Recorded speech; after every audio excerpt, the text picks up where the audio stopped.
For those of you joining us on YouTube in the future, don't adjust that dial. It's really me. And you can tell it's really me by the fact that I forgot to press start recording before we started playing this game, so you missed the first couple of turns. I kept a hand. My opponent mulliganed to 5, and they were playing Bantle Drowsy, it looks like here.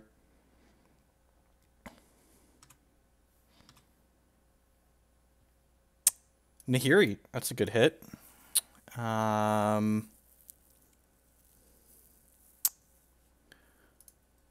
What do my lands look like? God, I haven't played Kiki in forever. Got a tomb. So I could shock myself here. Then I have to shock myself to play the Nahiri next turn. We probably just want to play the Sin Collector, right? Like, they could have Ancient Stirrings or Path to Exile in the hand. They haven't had any mana to play those things yet, so I'm just going to shock this in. And then we do have to pay a life off of this to make black. Let's take a peekaboo here. MilliTK with the 15-month resubscription. Welcome back. I appreciate the continued support. Look at that. We got a path, so they've got Drowner and EE here. Let's write these down.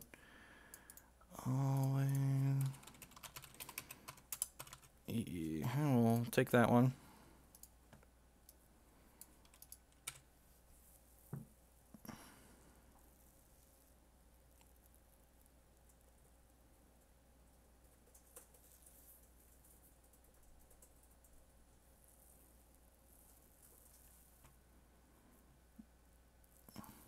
Oh, look, an attacker step. Am I willing to trade this? This card's, like, not doing a lot, right? Yeah, I think I'm okay with that trade.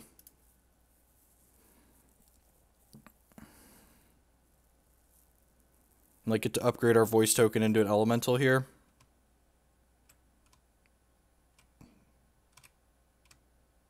I don't know why it's doing the weird zoom thing like that, but sure. So opponents only got 1, 2, 3, 4 resources. They've got 2 drowners in hand. So hopefully this Nahiri is just going to, like, bury them here. So I can chord for 3. I don't think I want to chord for 3, though. I think we're just going to jam the Nahiri down their throat. I should attack first, right? Yeah, I'm going to attack first. I'm going to offer this trade, which I'm pretty sure they're not going to take. And we're going to leave the Scion back here so that way we can defend Nahiri from... Whoa, deal. Sweet. That means we're very unlikely to get Reality Swisher next turn. Grab Stomping Ground untapped. Yes. And then this. Cast the spell. Do something. Would you like to? Yes, I would. I would like to discard this one. Look at that. We drew a spell. Sign me up.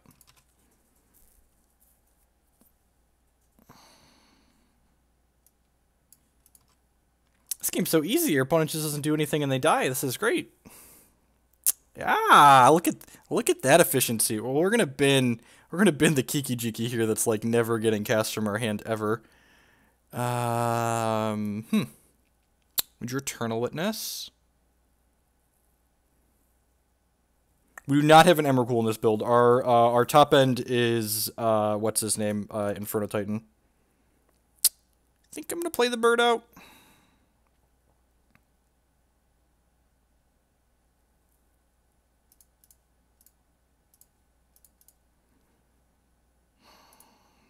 Play the Eternal Witness. Pick up Voice of Resurgence. I would like to use this ability. Thank you. Play the Horizon Canopy. Crack for 3 here. Even if they go Temple Smasher, I think I'm okay with that.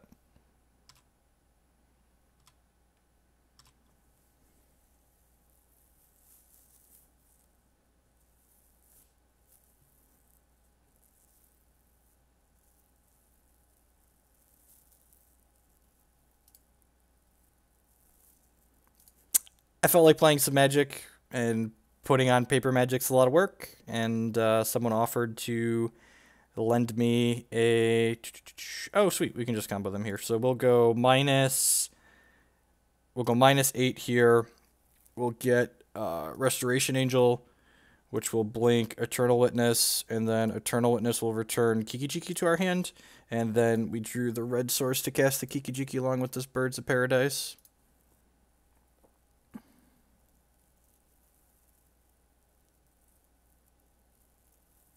I mean, you don't really need to see my face, right? Like, my face is the ugliest thing on the screen, and that's saying something, considering we're playing Magic Online.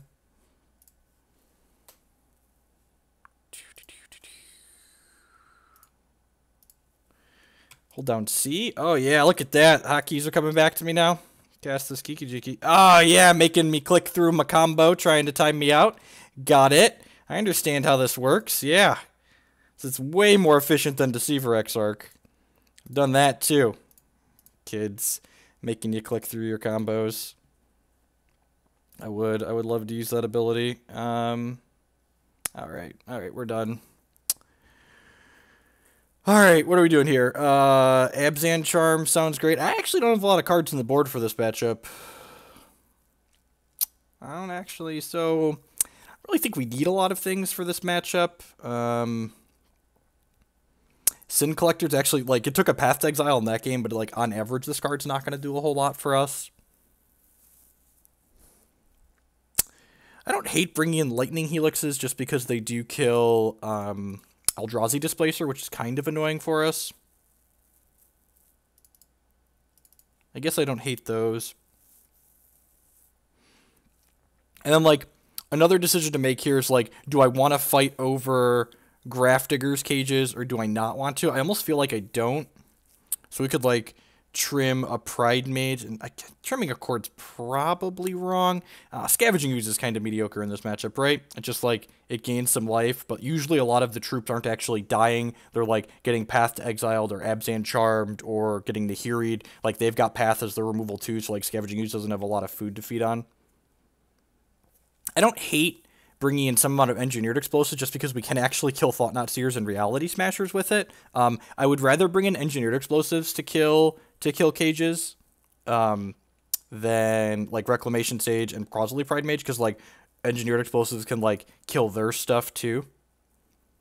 So I think I'm going to bring in one EE and just trim a Chord. Like, just having a slightly less Chords in our deck is fine against Cage. I don't know that Pia is all that impressive in this matchup, honestly. Pontiff is not really bad. They're on the Drowner Sky Spawner version. If there's Sky Spawners in their deck, you 100% want Pontiff in your deck. So you may want that for Witness. That's fair. If they bring in, I guess Rest in Peace is good against our Voice of Resurgence too. I'm just gonna bring in a couple of Engineered Explosives as they kind of like clean up everything. Oh, also right, we're on 61. I always forget about that. Just super slovenly. It's been a while since we've played this many cards in our deck, you know. Yeah, I'm gonna submit like this. I think bring that extra.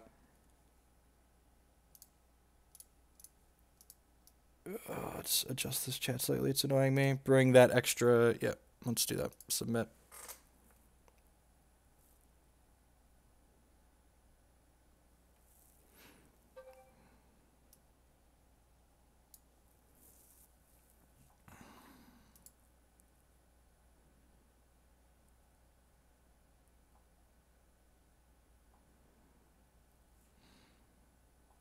Yeah, Pontiff cleans up, like, their Noble Hierarchs, too. And, like, there's a lot of times where, like, things can get out of the game with too many Scions on their side of the table.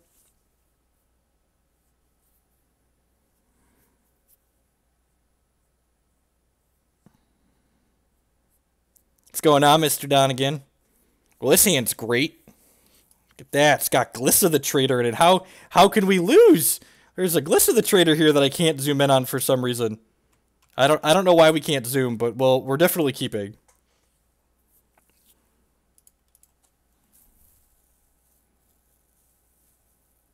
We actually just, like, have a lot of cards that are very reasonable in this matchup here until we get turn 2 Thought-Knot Seared. Like, Helix is good. Voice is actually pretty good because the token can block. Glissa is just, like, aces. Raging Ravine is just, like, the perfect draw here. Now we can use this to get black mana for ourselves. Any cards in Amonkhet that we're excited for? Yeah, that's got some good stuff in it. And here goes my Glissa, unless they have... Ooh, do they not have it? That would be sweet. Yep, there's the Eldrazi Displacer that we're going to kill with this Lightning Helix. Yep. I think I want to just Helix this Displacer. Displacer is one of the cards that can, like, take over the game on their side of the table. So, yeah, I'm just going to go ahead and kill this. If they play, like, Smasher next turn, we can play Glissa to block it the following turns. Like, worst case here is, like, Smasher plus removal. I guess Thought-Knot's not even that bad because we've got, like, multiple things that can kind of deal with that.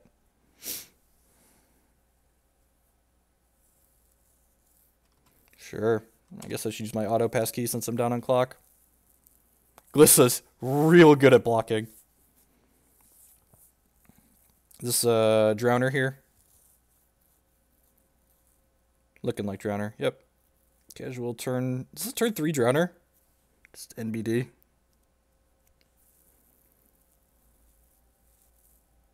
Alright, if they don't have path here, we're like actually in a medium spot. That being said, they always have the path, right? Let's crack this for our Overgrown Tomb so we can make black mana for our Glissa the Traitor.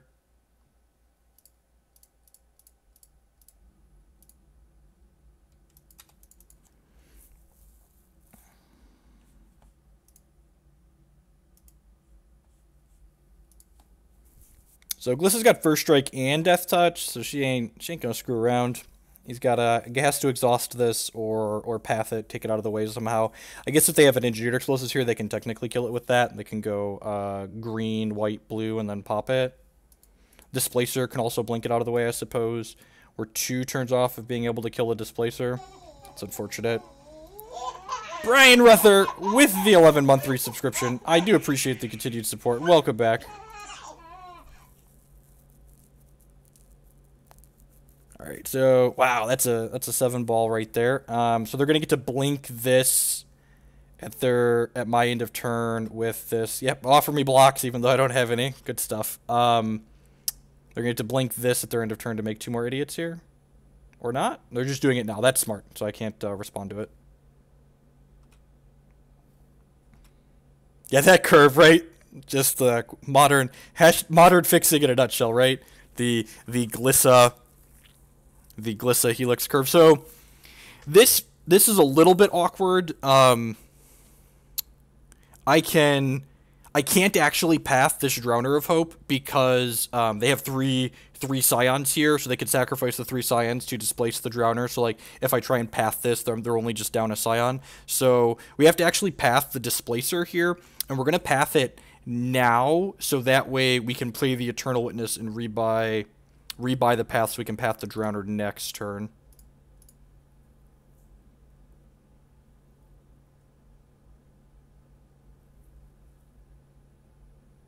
You're going to have to put up with the terminology because that's just like, it's kind of going to stick. So we're dead. Are we dead to Reality Smasher next turn? Probably. Like, when aren't you dead to Reality Smasher, really? And like, we're like giving it the old college try here, right? Like, this was turn 3 Drowner of Hope with 2 Displacers. So they're gonna get to. I hate that my graveyard keeps jumping. It's really it's almost like nauseating the way it keeps moving back and forth on the screen. It's just I can click this and then it won't move if I leave that there, I think, if I recall. And we're not gonna attack with this. They are gonna be able to just tap this down with an Eldrazi Scion here, but like maybe we can stabilize here. We have like the Resto Witness to rebuy the path again. Don't smush me. Don't smush me. Have a heart. This is a smusher. Yeah, never not a smusher, right? We're actually just dead, right? Yeah, they go tap, tap, and then hit us for 11 here. So you do you, opponent.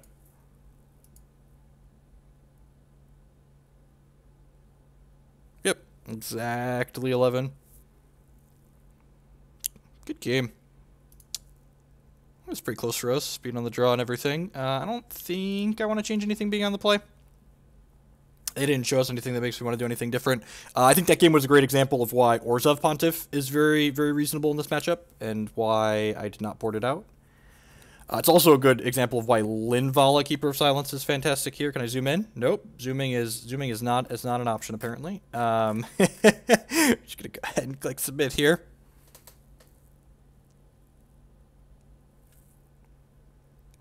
Deck submitted. They did, so I can resubmit. That's nice. I don't think this is really a matchup where you want, like, Fulminator Mage in your deck. Like, you don't win by attacking on the axis of, like, attacking their mana, especially when, like, our primary piece of removal is Path to Exile. So we need to play Path to Exile to kill their things that, like, giving them additional resources. So, like, we don't want to be Fulminator Maging them on top of giving them extra resources.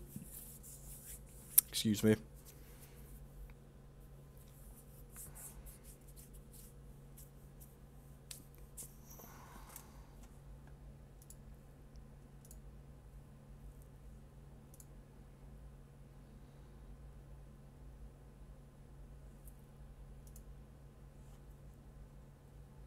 Oh no, Magic Online doesn't run via wine.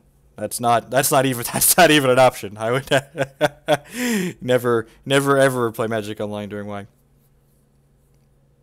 How worth it is this Hex Clash thing on Sundays? I mean, like, I hate Sealed, and I play it because it's good value. Like, I went 6-3 and top 32'd it and got a promo card that was worth, like, $50. So, like, you know, put $15 in, spent the day playing on the computer, and, like, got $50 back out of it.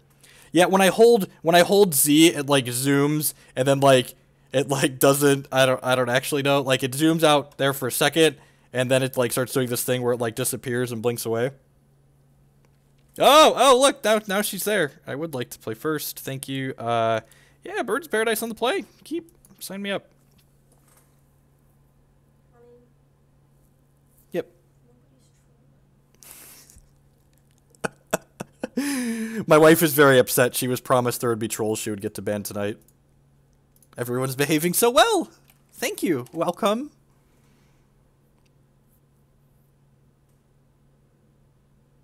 Yeah, I've played Evo in the sideboard before. It's fine. Like, I like playing Evo in the sideboard when I feel like I really want, like, access to more Eidolons and more Fulminator Mages. And I'm not sure the format is really in a spot where I need access to those cards faster.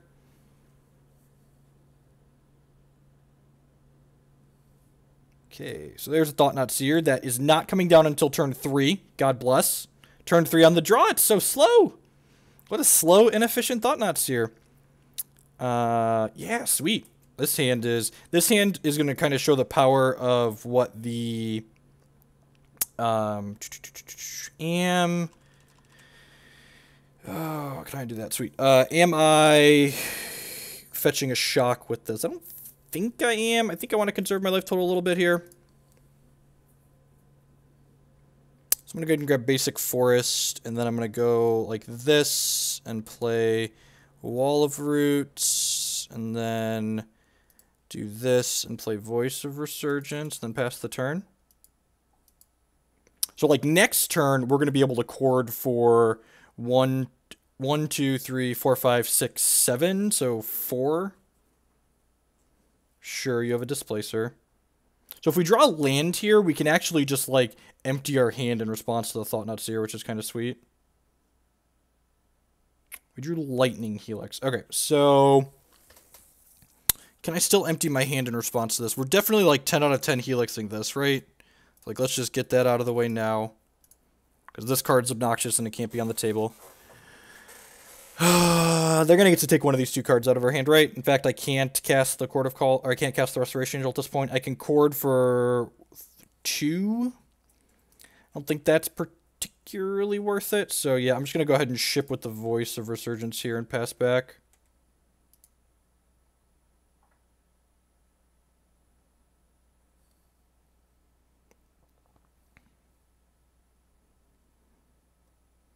I think this is getting Sacred Foundry. Making the mana work in the 4-color mana base is always exciting.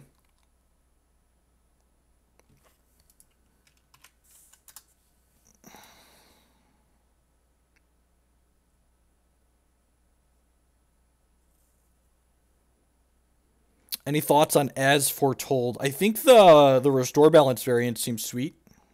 I don't know about good, but they seem sweet.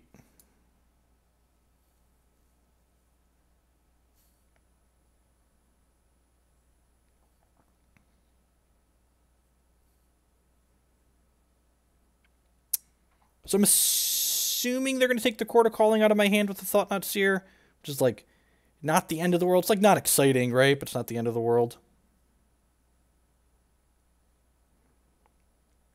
It's a shame. If we would have drawn a land this turn, we would have been able to, like, play Resto, blink our Wall of Roots, and then Chord and just, like, brick the Thought-Knot Seer, which would have been sweet, but I think just spending the Helix to kill the Displacer, as opposed to losing it to this Thought-Knot Seer this turn is better. We're going to need the top of our deck to be a little bit hot here to beat whatever they have going on. Like, they've got 5 cards in their hand after this Thought-Knot Seer, so, like, yeah, you do your thing, bud.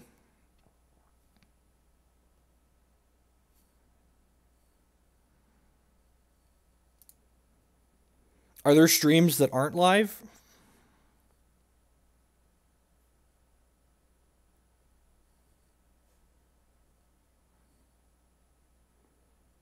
I mean, like, 10 out of 10 taking the Chord of Calling here, right? Because, like, this Chord of Calling could be anything, even Restoration Angel. I guess it's possible I should have just, like, Resto Chorded this turn and then, like, left the Helix. Yeah, look at that. They made the right decision. Fetch this. Go get the Sacred Foundry.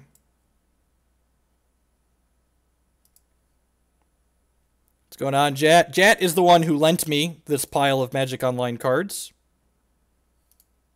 I like the hex frame around the webcam, too. That's just what I had in my thing. Oh! Oh, I found a piece of candy! We are 1 short of casting that, so let's hope we don't get... Let's hope we don't get Thought-Knot Seered again next turn. I know it's asking a lot. It really is asking a lot.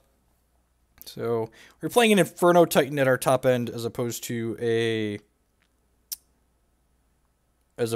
copy of Emrakul for the Nahiri.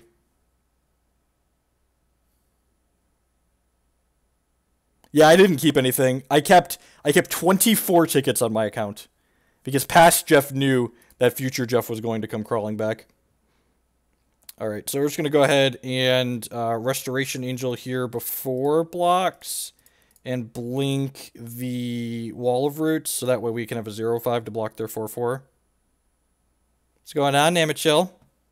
Thanks for sticking out the sub. I appreciate it. Got that Sapphire Shard there. Over a year. So we'll get to go ahead and block with our 0/5 now. Man, hopefully they path this Restoration Angel so we can Inferno Titan them next turn. That would be great. Just, like, don't path me plus Thought-Knot Seer me. That would be bad. What you got? What you got? What you got? 5 resources. Ancient Stirrings. This is going to show me a Thought-Knot Seer. I just want to pitch ourselves off the tallest building.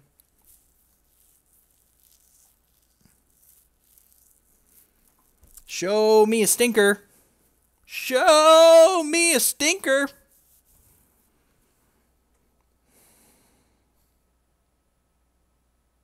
I mean, I never quit Magic. I just, like, was only playing paper Magic.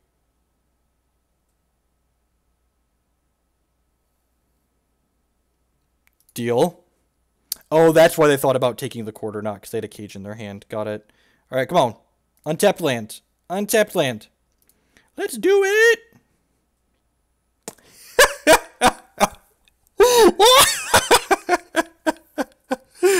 Oh, what a tilt. Hopefully they path me here, because I have a Voice of Resurgence.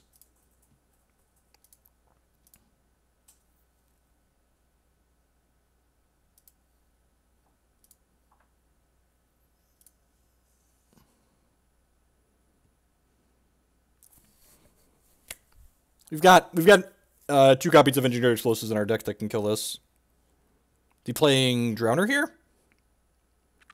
Just like Smasher plus Leaf Path up? Sure.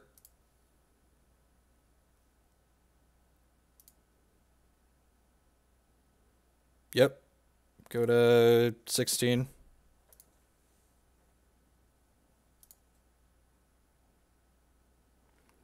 Ding. Alright, let's stack for 3 in the air here.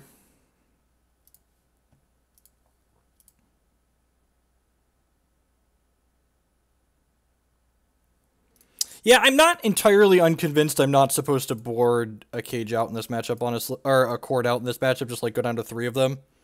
Just like kill them with idiots. I'll exile that one. Pick that one over there. Your turn. And she can, like, discard Chord. Yeah, the 4 Chords are fine. We have Nahiris. You could use Nahiri to discard extra Chord of Callings in your hand.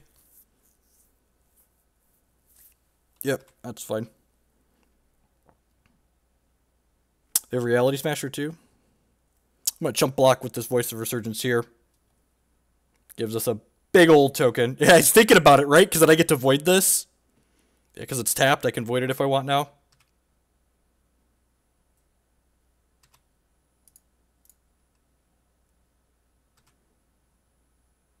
We do not have an Emrakul. We have Inferno Titan as our top end kill them thing.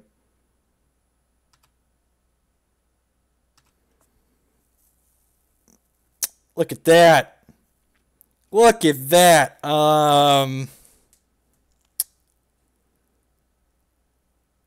Let's start by attacking with this. And then hopefully the Inferno Titan trigger is just going to kill them. That's unfortunate. I would like to use that. Sure. Grab that. Play this. It's time. It's time for the big Mamma Jamma. He's here and he's hangry. He's hangry, ladies and gentlemen. Oh, they're auto passing. Huh. Oh, I could have killed them if I would have. My sequencing here was very wrong. I should have played this pre-combat and like tightened 1 to that and 2 to them, and then the elemental would have killed them here. Yeah, that's what should have happened. I don't think we're supposed to kill the Noble Hierarch. I'm pretty sure I'm just supposed to like send all 3 upstairs here, so that way the attack trigger is lethal on this bad boy next turn. And like then the question becomes, do I want to use this Nahiri to just void the Thought-Knot Seer, or do I want to use it to ditch the Chord of Calling? I think I just want to void the Thought-Knot Seer. To draw a card here either way. Sure. Go. Definitely should have played the Inferno Titan pre-combat. Well, I mean, like, oh, then they go to 1 still. Yeah, I think that's still better off for us, though, right? You're right. They're not dead to that, but we still... Yes. Huh. Wow. That's not normally particularly good against us. But we've now been maximum punished for having killed the Thought-Knot Seer.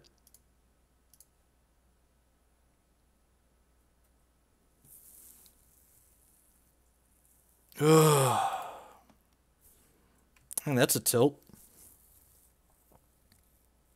Those are literally the only cards in my deck that kills, right? It's literally the Inferno Titan. Alright, just making sure we're clear on that. Punished for not killing Noble. Oh, geez, you're right. I was like, why did they leave this up? They didn't have double white. Oh, I would have just been able to like kill them next turn. Yeah, you're right. So like this whole thing was just like a giant sequence of mistakes, right? I should have played the Inferno Titan pre-combat, attacked with both, and I like Silver Restoration Angel on the table here. I think I'm supposed to just pass here. I think in the event I draw an Engineered Explosives, I don't want another Birds of Paradise on the table.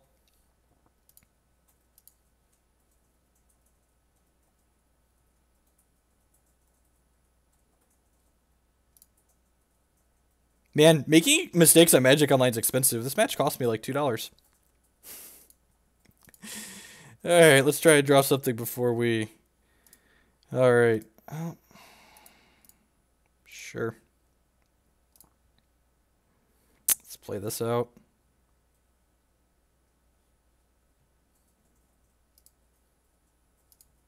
Well, the good news is, if we hit Engineered Explosives, it's going to come back and get it again.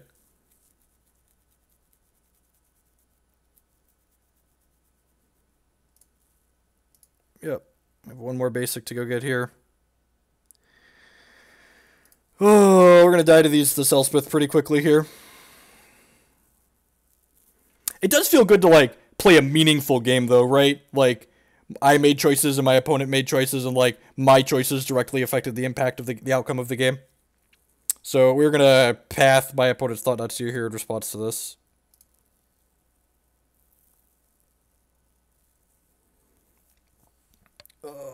Hopefully we draw a brick and not a great card.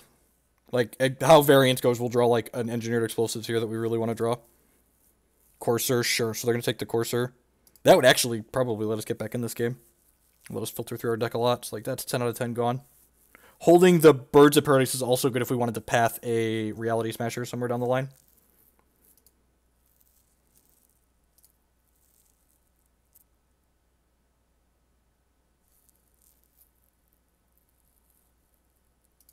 No, it just means, like, that's not how a lot of games of Modern end up, actually. Like, there's a lot of games of Modern where you just, like, die on the second or third turn of the game.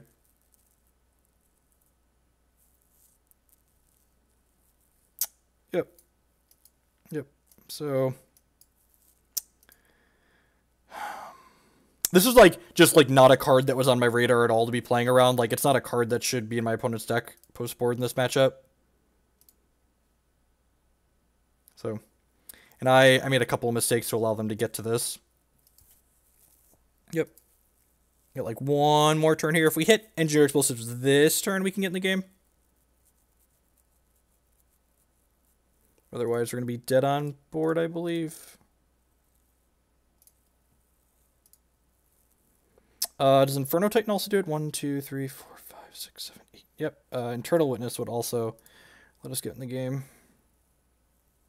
I think Wall of Roots. Are we dead on board? We are not dead on board. No, not Cage. The Elspeth Sun's Champion. I don't think that card should be in their deck post-board against us. But, like, you know, they do them and we do us, and then we end up somewhere in the middle here. Like they played Elspeth Sun's Champion and ticked it down, and I had the only card in my deck that actually died to the down tick, and I had, yep. And I had a voice token that also happened to die to it. But, like, again, like, none of that matters. Like, they would have, like, not got rewarded for boarding in the wrong card if I would have just, like, taken the right line to kill them, right? Alright, now we should be dead. So, is there an escape? It's right-click. Alright, sure. Look, it's a blink a couple of my things here and then just kill us. Not finding any relief anytime soon there, so... made a couple mistakes in that that game 3 that ended up getting maximum punished for them.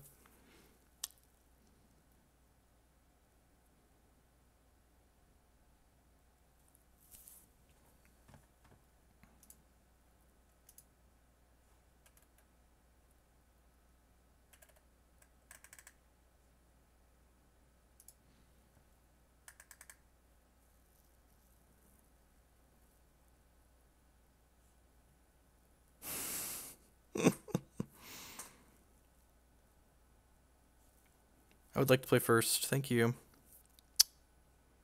Great Hearthstone hand. Easy mulligan. Yeah, it sounds fine.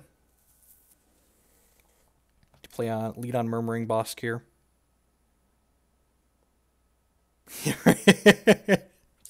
Some guy crazy update. Yep. Path to Exile. You know, no idea what they're doing. I think I want to bottom this on average in Modern. Especially, like, we're kind of looking for a third land with this hand.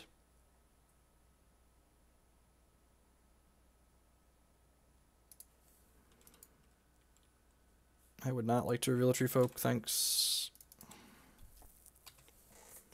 Is this going to be permanent? No idea. Alright, so... robots have the Pridemage and the Spellskite in our opener. Sign me up. Would like the path against Affinity. Maybe it's Lantern? Could be Lantern. I don't actually know what this card does. This adds a mana of any color, right? I believe. Not that I can zoom in on it. We're gonna fetch Shock here as opposed to taking one off of this.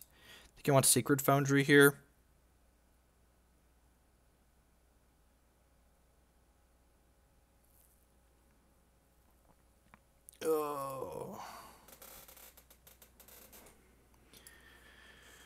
Oh, green doesn't hurt me. I'm gonna lead on this. I don't really want to play the Qasali Pridemage out into a potential removal spell. If it is Lantern, sometimes they have like Collective Brutalities and Abrupt Decays in their main.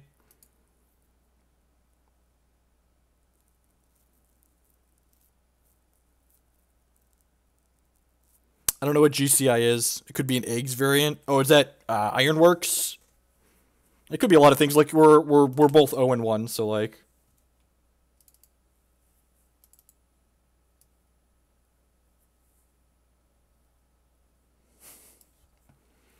Burning Inquiry. All right, some kind of.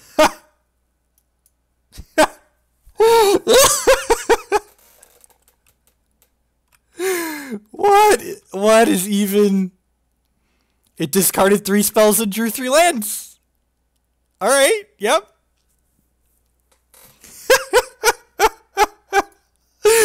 Oh, are we having a good time yet, ladies and gentlemen? I'm having a good time. All right.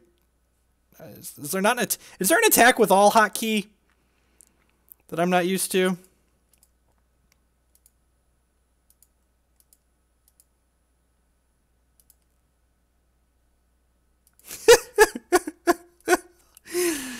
That card's really good when you make your... I mean, we both discarded 3 spells, I guess, right?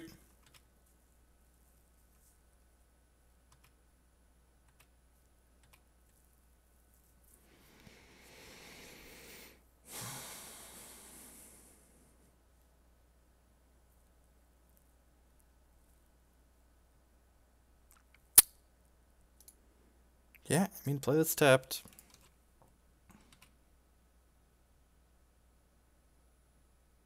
Probably going to want Eidolon in this matchup. Lets them cheat less with As Foretold.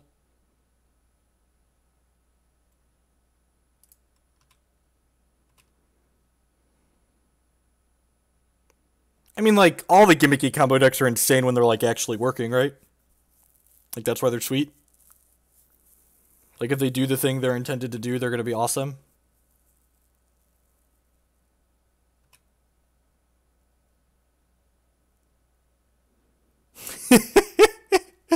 We're just like, there's no way the As Foretold doesn't just combo kill us, right? Like, that's the game plan. Like, you're probably not playing this card with these other cards if you're not, like, combo killing your opponent.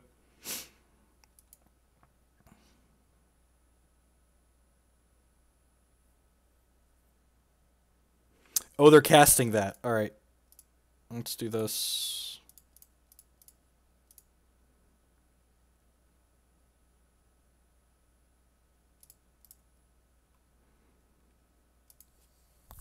Oh, and I get to auto pass too. I would like to use Restoration as ability. Thank you.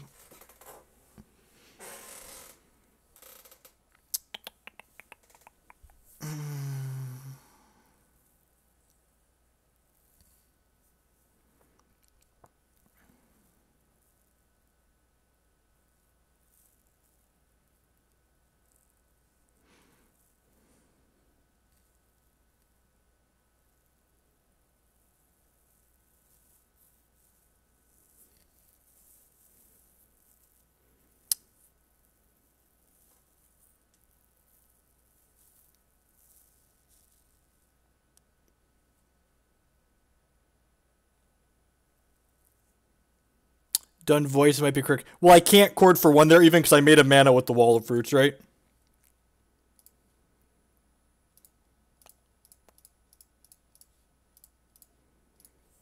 Alright, kill me, I guess.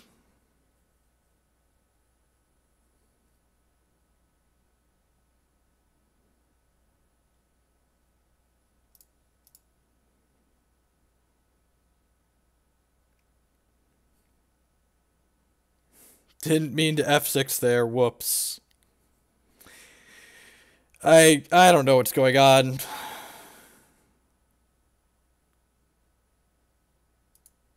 Don't know why I play Modern. Alright, so Reclamation Sage in Slaughter Games has to be good, right? Like, how are they killing us? Anyone want to tell me how they're killing us? It's like 10 out of 10 willing to assume Slaughter Games is excellent. Nahiri voids their enchantment. Is Pontiff relevant? Anyone? Bueller? Links to Conley's deck are appreciated. Waste Not. We're dying to Waste Not. Can they win the game if we Slaughter Games Waste Not? Real questions. Pontiff has no use here. Okay, good. These are things we want to know. Molten Psyche. We're going to look that one up.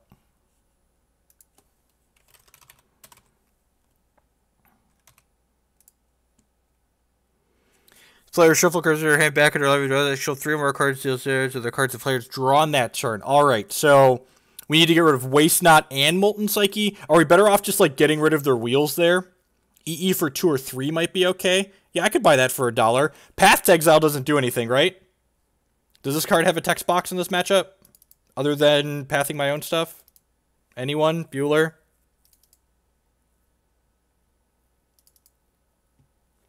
Linvala probably doesn't have a text box.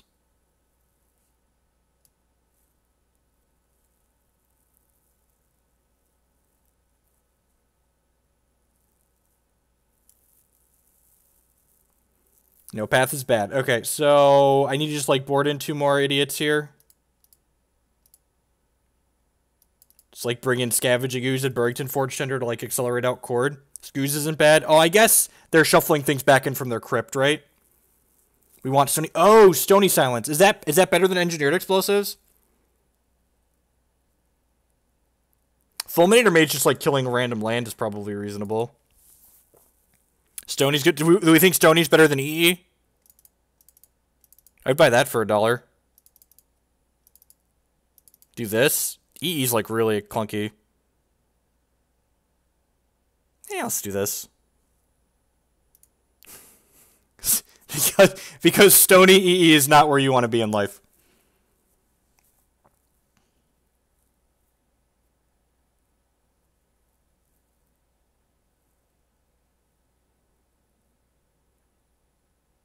God bless the Magic community. My opponent in chat here behind my tip glass, I can move the tip glass here, is letting me know the things, what I want to be doing here. So they're in the stream. God bless them. Yeah, easy mulligan here. Just openly ghosting. Yep. At least have the decency to lie about it, opponent. Come on now. Get with the program. At least have the decency to lie about it. This hand just doesn't do anything.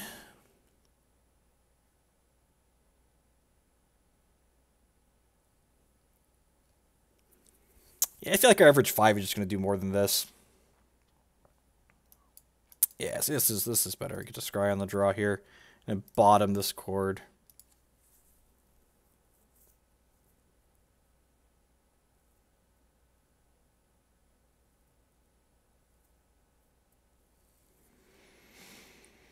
They have discard spells. If they have discard spells, that makes my mulliganing decisions different. Everything fair and balanced in Magic starts with turn 1 Simian Spirit Guide. Okay, so we suspended Wheel of Fate.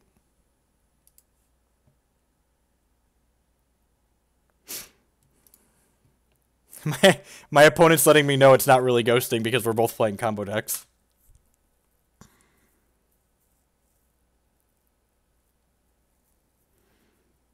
Yeah, the old Gemstone Caverns. Oh, yeah. Look at that. Unmulliganed already here.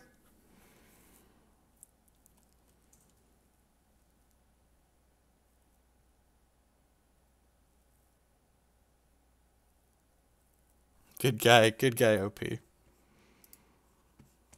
Alright, so what are we doing here? Probably just the Voice of Resurgence here if I had to wager a guess. Grab the planes.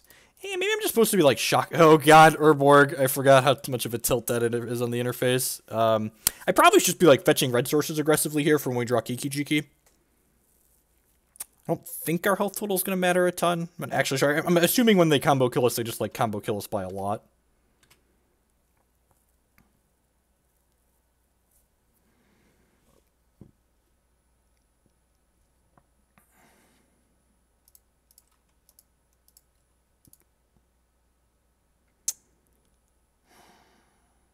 I'm just going to play this and fetch a red source out of my deck here, I think.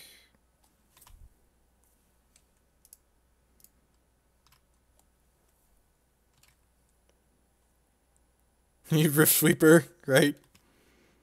Need Spirit of the Labyrinth.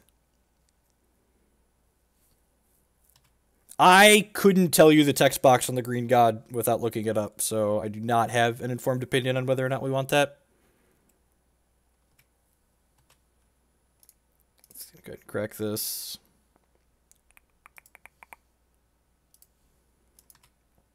So we're losing our hand next turn. Things of note. Probably just want the Rex Sage in the bin, honestly. Huh. Here's a neat question. Do I attack here? I don't, right? Because, like, when he wheels us... I'm going to put a stop during his upkeep. When he wheels us into Chord of Calling, I just chord for Eidolon. Yeah, we're just going to pass.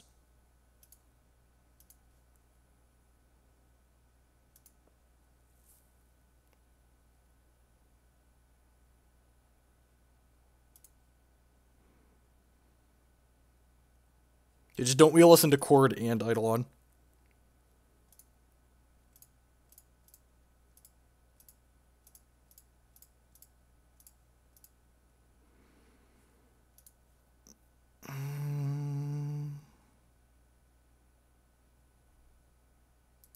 And Eidolon is great. This sees the cards they've already played this turn, so my opponent can't play any more spells this turn because they played Wheel of Fate during their upkeep.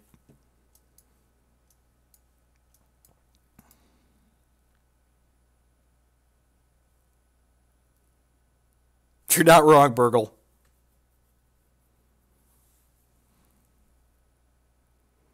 Glissa is good against the Eldrazi decks. Nope, can't cast that. Eidolon's in play. Good try, though. It's my favorite is when you're playing in paper and you just like look over, you're like, no, sorry, can't do that. Nope, can't do that. All right,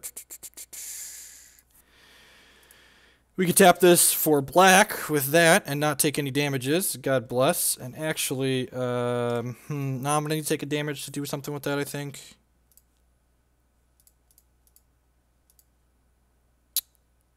Yeah, I'm gonna play this out. Oh, I can't actually do two things this turn. Right. Right, I can't actually cast this too. Things that are worth noting, because Eidolon is symmetrical.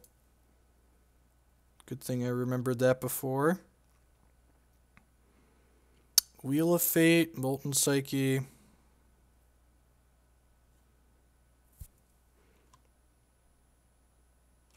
Oh, this one doesn't do anything if they don't have Metalcraft, right? So I should probably just... I think I should probably just take one of those, right? That's like one of their win conditions. Although I guess like Wheels, a condition with Waste Not. Yeah, their hand's like super medium, right? Actually, I'm just going to take a Wheel of Fate out of here. They don't actually make any colored mana right now.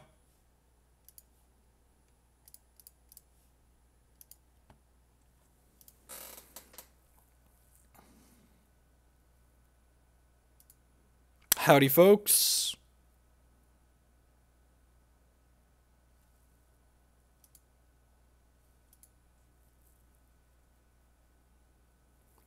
My wife said I could play as long as I didn't spend money on cards. So I think that's the equivalent of a Magic Online AA sponsor. I'm an enabler. We've got two Spirit Guide, sure.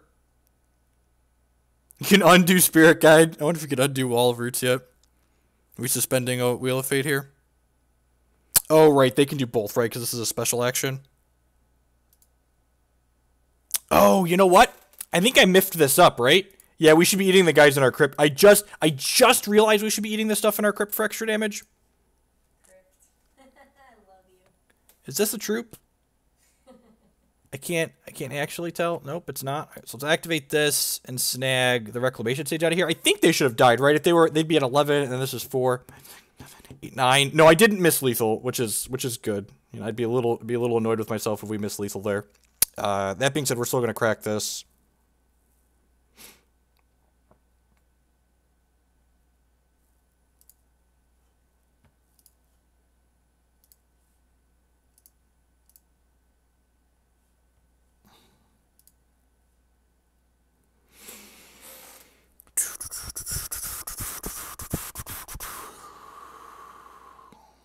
All right, Chord of Calling. So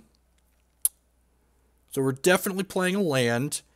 And then we want to leave up enough to chord for 4 here. So 1, 2, 3, 4, 5, 6.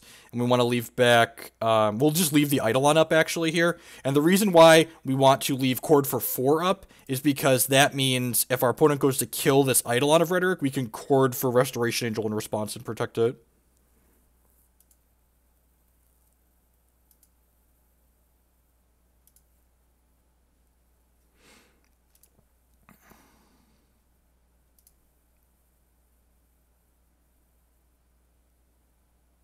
Oh, it was a free bird cast, wasn't it? Yeah, details. Things that are technically correct. I guess he could have technically killed this during my end step, which makes it not correct to do that there. I think it's technically correct to not play the bird. Get that. 1 and 2.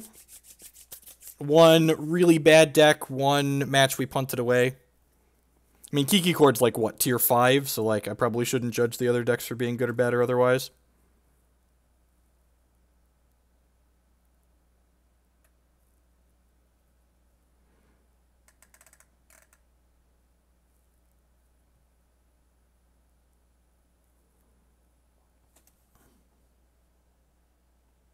Because, like, the mana efficiency is just, like, never going to matter, right?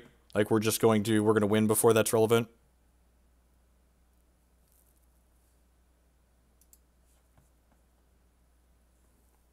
That, we keep winning die rolls. Hand's got Glissa the Traitor in it, can't lose. Actually, opponent hand's got turn 2 Courser of Kruphix. Hand's got turn 2 Courser of Kruphix. God bless.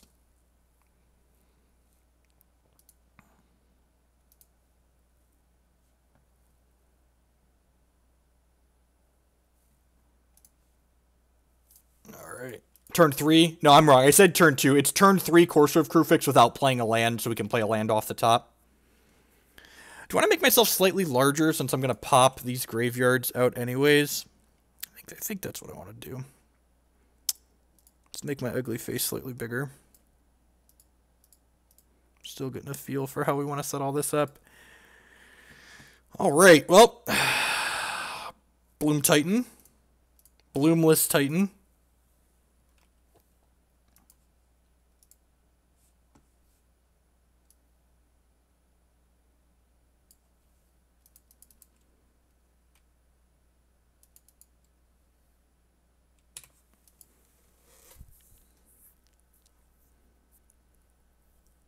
Great match. I mean, Glissa blocks, right?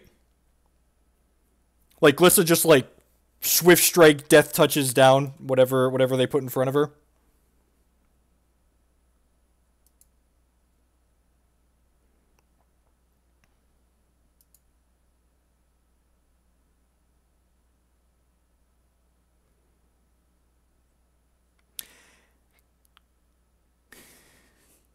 Alright, so... Huh. She can only diddle tapped artifacts, which is a little annoying. And I actually can't cast her, right? Because I can't make red and white mana this turn. I'm probably supposed to play the Glissa the Traitor, right?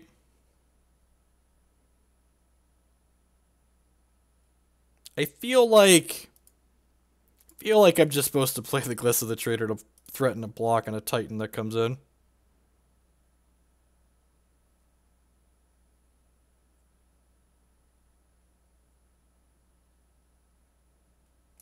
Sure, yeah, but they trade, right? Like tradesies is fine. I guess they get a pact or a what's it duder in their hand? The transmute thing.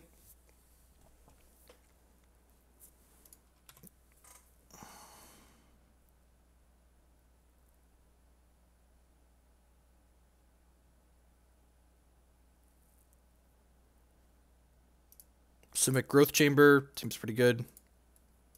They can generate a lot of mana here. Yeah, that one. Teleria West. I've had people asking about the Slaughter games we have in the reserves. This is the matchup that's for reference. This one right here, the big bad combo decks that like really want to do one thing. Oh.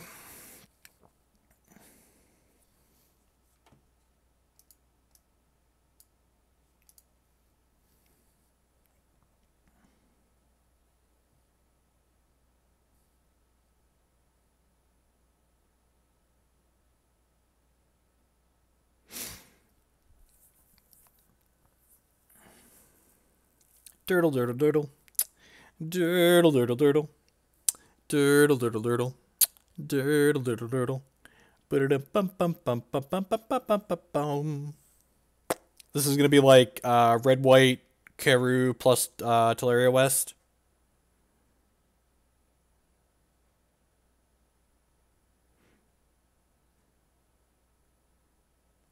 Oh, we're just going to Teleria West this turn. Can they double Titan us this turn? They might be able to double Titan us this turn. Actually, I haven't counted it.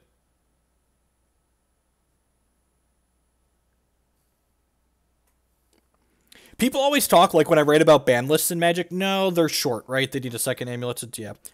People always talk when I like write about ban lists in Magic, they're like, you just want to ban all the cards that are good against Kiki-Jiki. And if that was true, I would talk about banning Primeval Titan and Valakut. Just for the record. Like those, you never want to lose to Kiki-Jiki. You should probably register Primeval Titan and Valakut. Those cards will get them, got them good.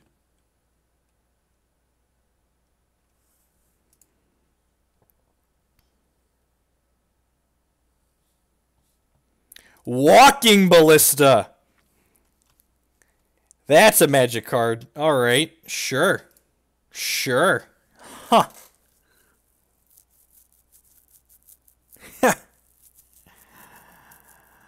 Well then. I think it's just Nahiri and plus.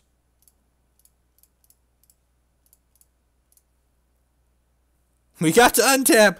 Woo! I'm going to bin this Scavenging Ooze. I would like to, in fact, discard.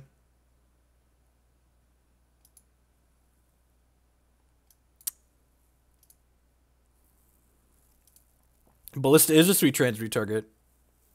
It's always just like a glowing example, right, of like decks with tutors only get more broken as time goes on. Oh, and they have to pay for Summoner's Pack this turn? God bless.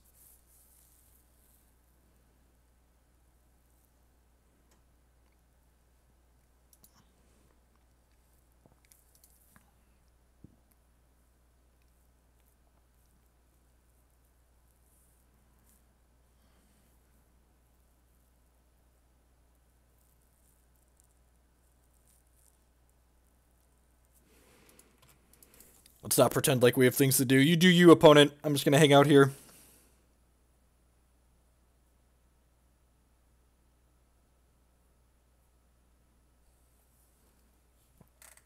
Has a recent 5-0. What was his record going into this? Were we both 1-1? No, I'm 1-1. He's 0-0. Got it. I have not dropped any frames, for reference. Zero frames have been dropped. Slide this down here so it's not blocked by my picture.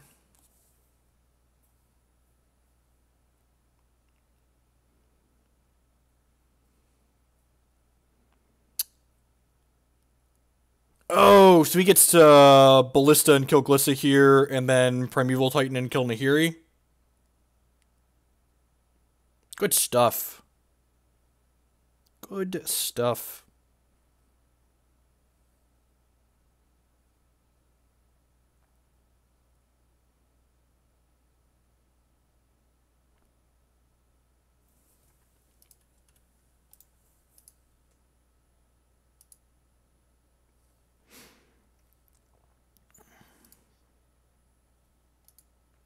Things we don't need. Inferno Titans and Nahiris and Pia and Kiran Nalaar. Linvala actually has a text box in this matchup. God bless.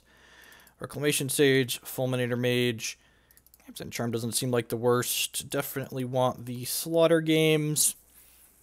Sin Collector and Pontiff actually have text boxes, so that's nice. Scavenging Ooze does a whole lot of poop.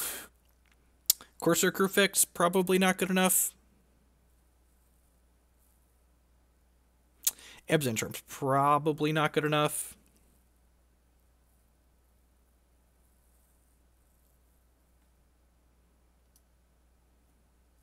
So this is the only deck I have on Magic Online currently. And one of my wonderful subscribers lent it to me. EN1 takes out snakes and amulets. That's very reasonable. Is that better than Helix? That might be better than Helix. Eidolon's been reasonable. So, like, what is Eidolon stopping? Speaking of, Jat with the 9-month resub. Sweet cube deck, you're not wrong. Forge-Tender. Yeah, I guess Forge-Tender, like, speeds us up. I don't hate the engineered explosives either, honestly. Maybe just, like, slide in 2 of these. It was Voice. Voice doesn't do a whole lot. You just, like, can't board out all of your cheap troops. Like, what is Eidolon doing? Like, there's a lot of times we want to cast 2 cards in a turn. Pact plus Titan. Okay, fair. I'll buy Pact plus Titan. Deal. Alright, we're going to call that good to go. Spot check it. Yep. Spellskite can tag their special land activations. Pop these out.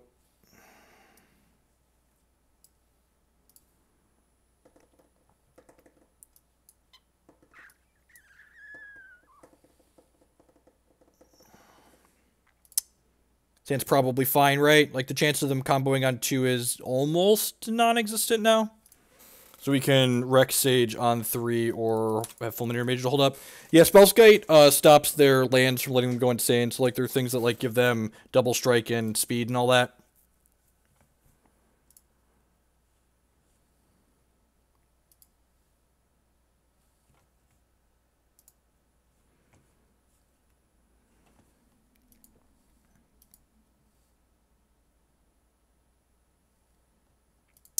Perfect. It's gonna let us Linvala next turn even. What's going on, Neely? Neely D. Why is Glissa in the deck? Glissa blocks big troops, and she has First Strike and Death Touch, so she gets to live to tell the tale when she blocks a big troop. Turn 2 can't happen. God bless us, everyone.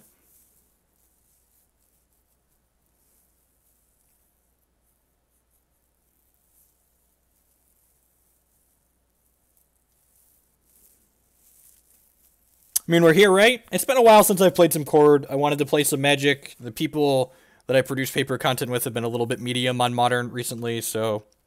Oh, man. It's a sweet land that makes you, man. It'd be a shame if something were to happen to that.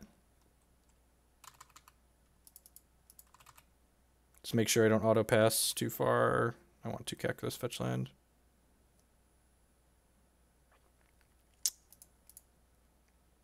Just do this now so I don't accidentally click through it. Grab a Stomping Ground. Modi VG with the brand new Twitch Prime subscription. Thank you for the support. I do appreciate it. I have no idea why the notification is not working. It just worked for someone else's resub. That's annoying. Apologies for the lack of notification. Welcome.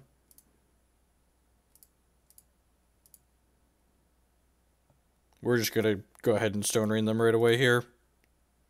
Just that one. Kill it. Thank you.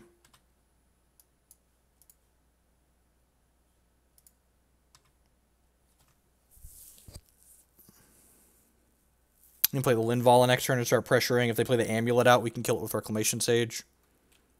And, like, we're, like, slowing them down, right? But, like, we're not actually, like, doing anything meaningful to, like, kill them, so...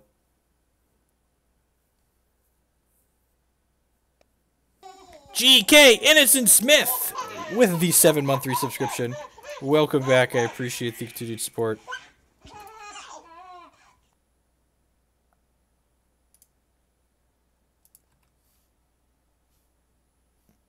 Oh, yeah, it is. The cursor being 50 pixels south. It does do. I just noticed that. You're right. It definitely is. About 50 is probably an accurate assessment.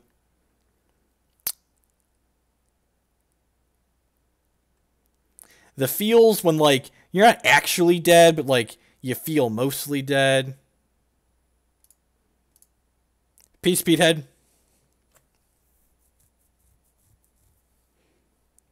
I actually just ordered another 16 gigs of RAM so I can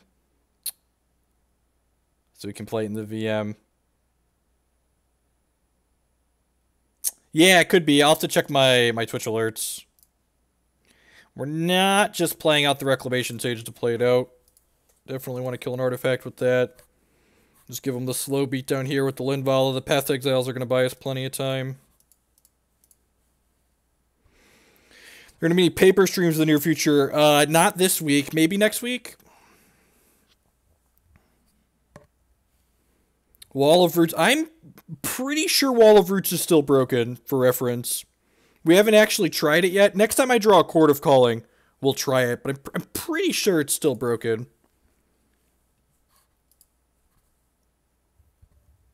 What are we getting with Teleria West? New subs need to refresh and click share. Okay. So that's a Twitch thing then.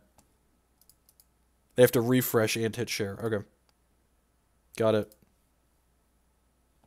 That's so sad. There's a special Pikachu just for new subscribers.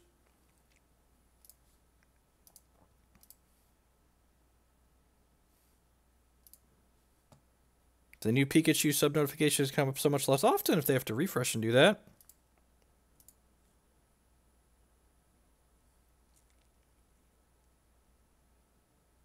Jebediah with the brand new Twitch Prime subscription. Thank you and welcome. Look at this card. Doesn't have a text box on it. Kurd Bros with the $5 donation. Good to see you playing Modern again. Thanks for always playing sweet decks. Thank you for the donation. I do appreciate it. I'm going to relocate this guy a little bit here. They have any hope for Magic Digital Next? I would not be surprised if Magic Digital Next has nothing to do with has nothing to do with Magic Online. Man, that Kiki-Jiki is like really awkward. Huzzah! Yeah, with the refresh. There's the new Pikachu. Welcome. For the new subs, be sure you link your Twitch to Discord and hop in the subs Discord server. Peace, Dem. So we're hitting with that. This can't copy. Sure. Sure, yep. Right, we knew they had the Slaughter Pact.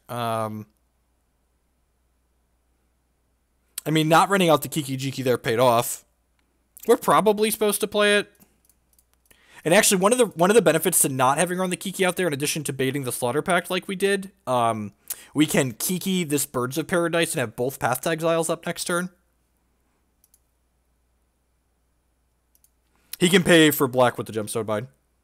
That being said, if I would have had an Eternal Witness there, we could have Eternal Witness Fulminator and kill the Gemstone Mine, and then they can't pay for this.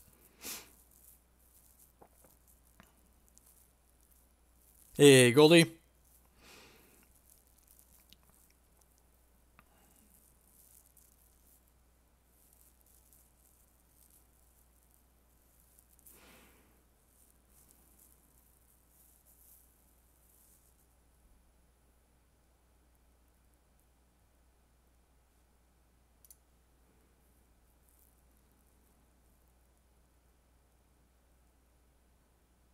Yeah, that's true. They might have had one with Sakura Tribe Scalp, but like, I think if we had that line available to us, I would have taken it.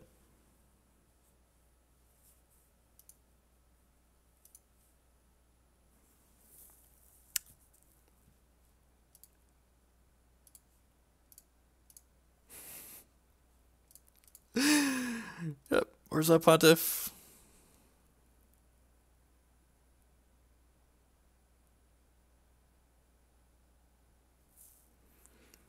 So any of his troops -1/-1, and then we're gonna Kiki-Jiki our Orzhov Pontiff and give our troops +1/+1 and attack for 3.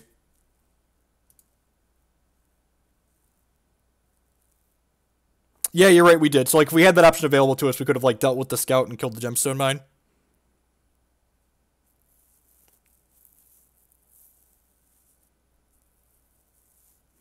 So the problem here is we need to draw like Resto or Chord of Calling, because like our clock's just not very good right now. So even though we have paths to like interact with the first couple of Titans, we're not going to be able to kill them particularly fast.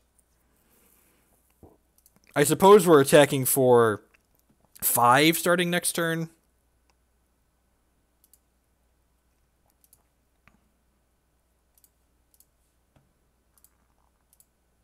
Oh, you know what? I could have played out the Reclamation Sage and then just held the Kiki activation, because then we can Kiki Resto on their turn.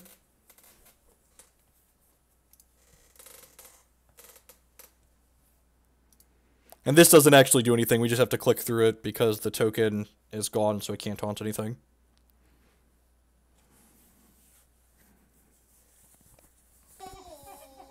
I don't know how I feel anymore. You just hit the evolution month, Tom. You should feel good.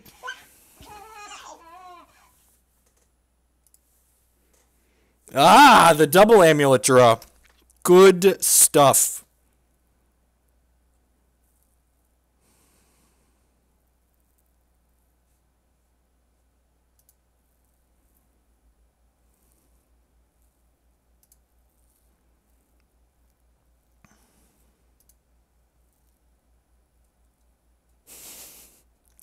Have fun, Tom. Ladder just reset.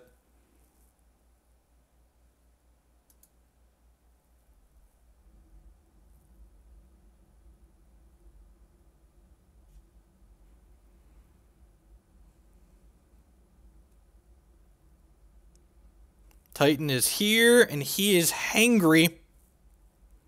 Yep. I want to let him get his stuff, because, like, if he's getting a Vesuva plus Layer Stronghold here, I want him to target this, and then we'll path to exile it. Yeah, this doesn't surprise me. They're getting the Teleria West here.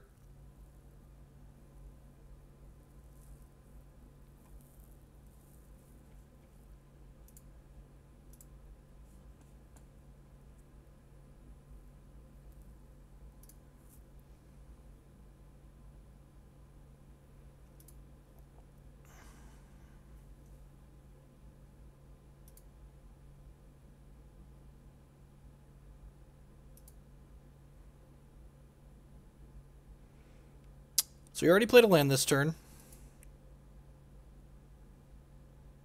Oh, that hadn't done tapped yet. Weird.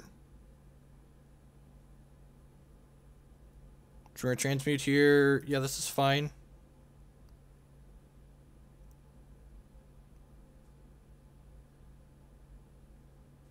I don't have a card that I wanted to cut for Celebrant.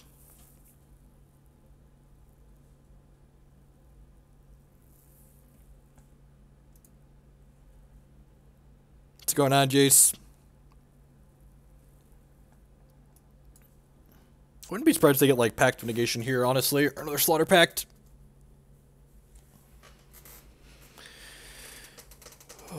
Probably Pact of Negation, right? Another Summoner's Pact. Back up for the Titans. Sure.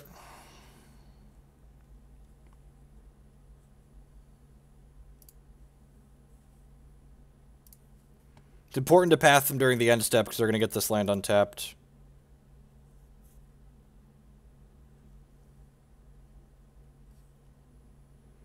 So, we know they have Summoner's Pact in hand.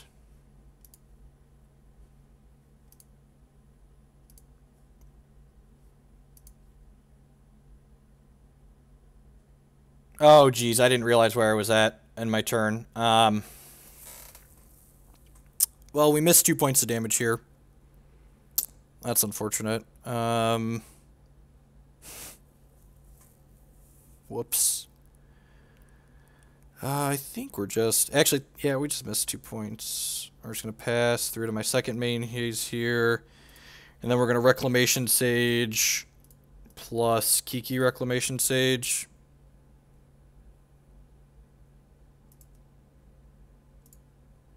There will not be any limited here.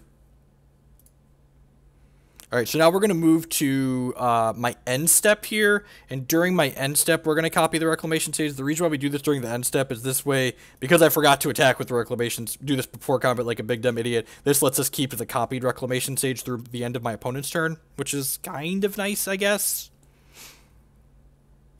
So they've got 1, 6, 7, 8, 9, 10, so they can pay for this and play another Titan this turn, which is kind of scary. So I missed... I mean, I top 32 with unplayable decks all the time. I top 8 with unplayable decks. I made a career out of it. Yep. There's your Titan. Is this one going to get the Pact of Negation? Although I guess they can't get anything this turn, right? Yeah, so I missed 2 points of damage, which could come back to bite us for sure. Yep. Simic plus Teleria West here.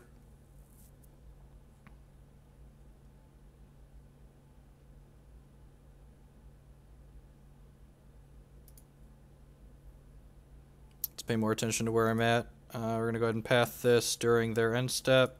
Use that resource now.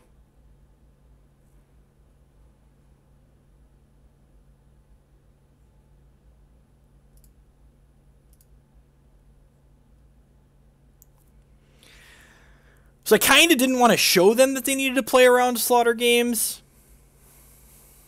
But I feel like there's a chance we could still lose this game if they have Titans in their deck. So yeah, I'm just going to do this.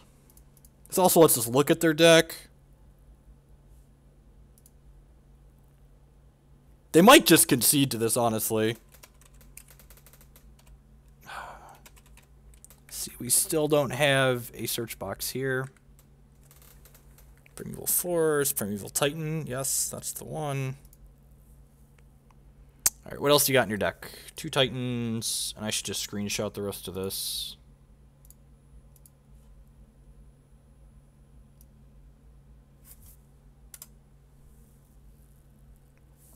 Oh, they can Walking Ballista us. Huh. That's cute. They have a Hornet Queen in their deck too. Doesn't do a lot right now.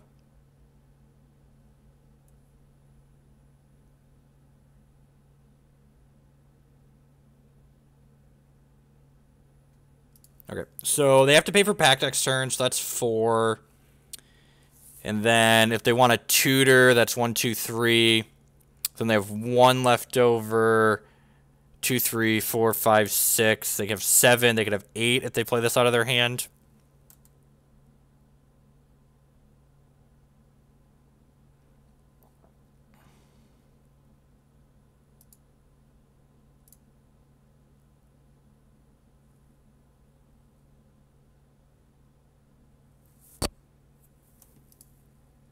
Get rid of +1/+1. Attack for 6. We're like 10 out of 10 getting Walking Ballista next turn, though, right?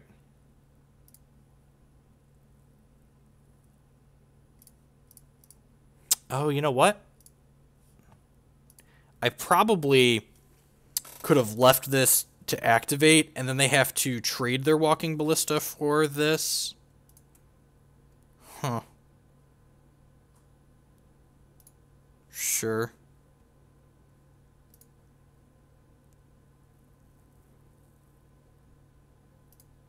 We did miss 2 points of damage this game.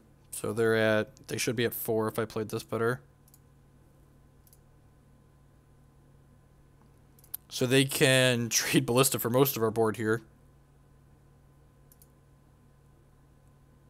The good news is we have way more live top decks than they do. But we do have to hit them because they're going to have a Walking Ballista left over. Well, they have Tireless Tracker in their deck too. It's something worth knowing about. Greedy Beady with the brand new Twitch Prime support. Remember to refresh your browser and hit the thing so we see your notification. Thank you. Thank you for the support.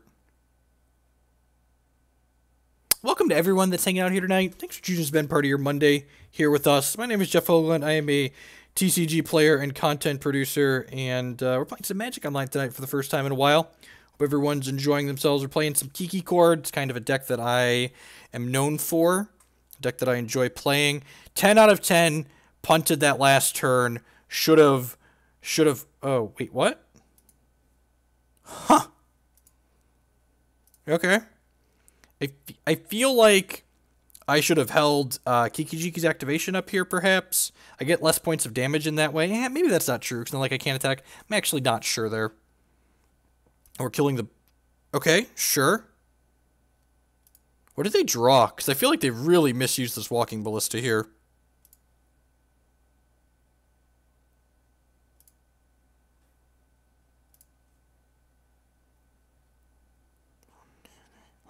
Six. Okay, play this out. Kiki Reclamation Sage. We know one of their cards is Amulet of Vigor. Does this work? Oh, does it work? No, wait. Okay, so I activated it once. No, I can't activate it. Okay, yeah, still broken. Just making sure I'm not crazy. Still broken.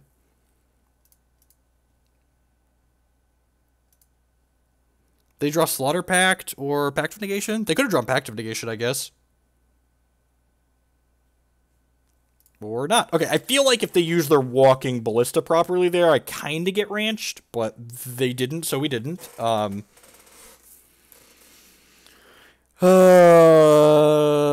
Linvala, also good against Walking Ballista, turns out.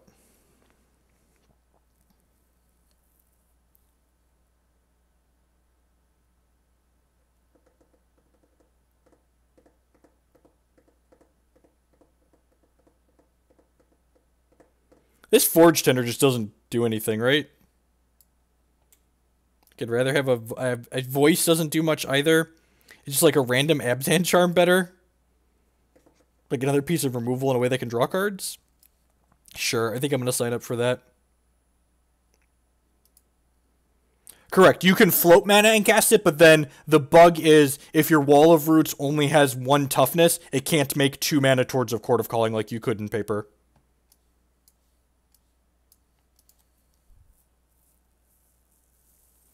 This hand just doesn't really do anything.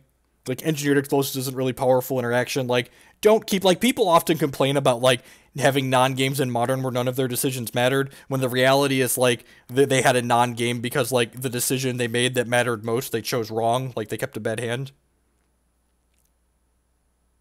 We are 1-1, and we are currently in Game 3 against Titanless Bloom Titan. Bloomless Titan, whatever we're calling this monstrosity.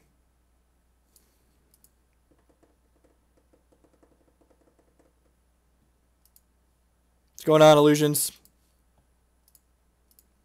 Shady's back. Tell a friend. Guess who's back? Guess who's back? Guess who's back? Guess who's back? Do do do. Do do do. Don't play a amulet. Do do do. Don't play an amulet. Do do do. Do do do. Do do do. Do do do. Do do do. Played one that we didn't know about. Sure, still a Simic Growth Chamber. We need to draw a land in these next 2 hits that's untapped. We can draw a tapped land this turn, right? Alright, that's unfortunate. Hopefully we draw an untapped land next turn, then we get to take all their games away. I mean, we have Birds of Paradise, right? Just like any untapped land's going to do it here. What's going on, Steven? You should have a sword. Philly should have a sword. He's so tired.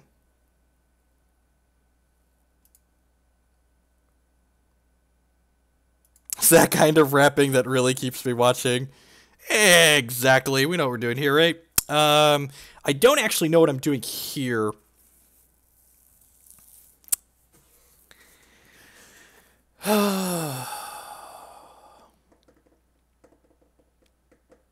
Courting for Birds of Paradise is just, like, way too aggressive, right?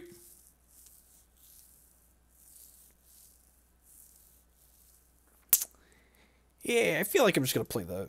We can get punished for this. I'm going to play... Oh, I need to tap my lands right.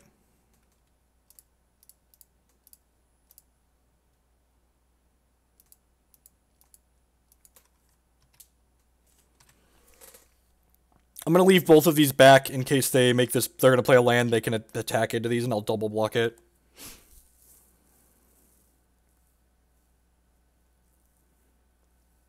We could court for Bird there. I think we're better off just, like, hoping to draw a land here.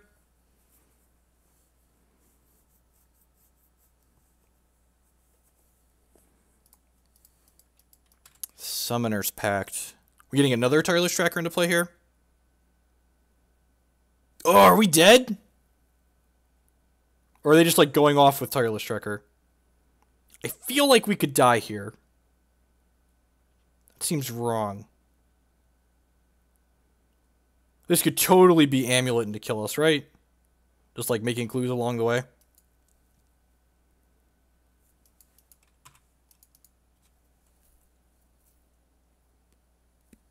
I have green and white. I could just click the card. Crumbling Vestige. Okay.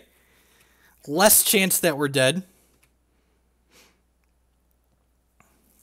Need to not die to this Tireless Tracker. But we're not quite. And, like, the fact that we didn't burn the Chord of Calling on a bird means we can use it to get Kiki-Jiki down the line here, which is nice.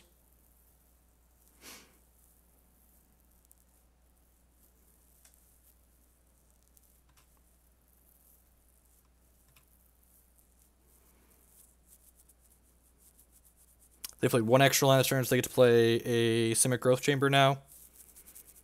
I'm sure we're going to brick on the land again, and they're going to play Primeval Titan, and we're just like going to hate ourselves and all the decisions I've made up until this point.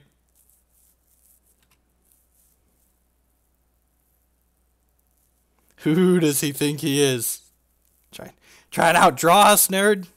You're going to get there.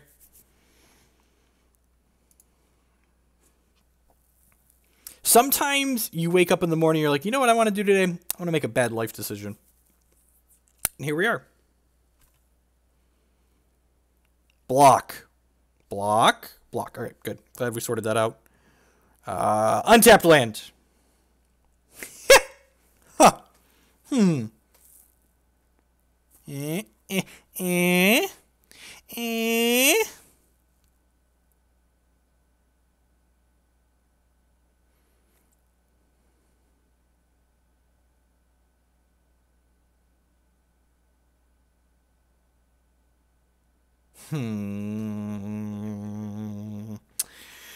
So I think now we want a Chord for Wall of Roots.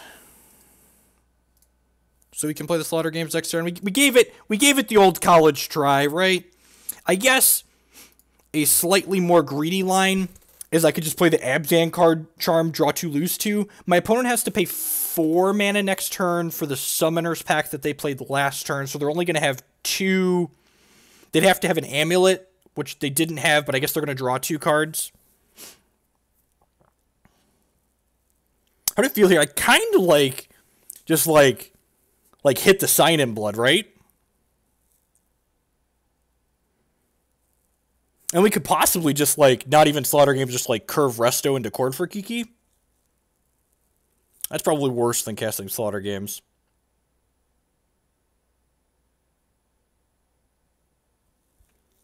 Three draws at Amulet. Sure. Yeah, correct. 3 draws at Amulet.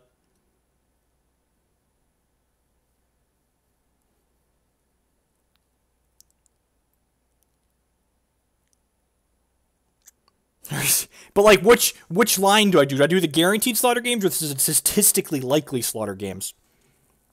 I could just do this and, like, draw 2, lose 2, and then we get 3 more looks at a land here. We can even hit tapped lands this turn.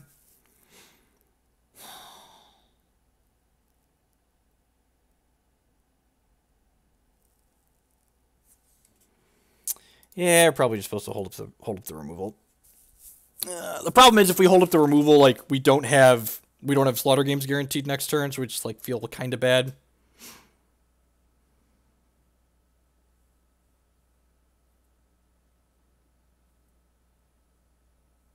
We do not have a Dryad Arbor in our deck. They might have Hornet Queen. You're not wrong. Hornet Queen is definitely a play they could make. Can't spell Slaughter without laughter, right?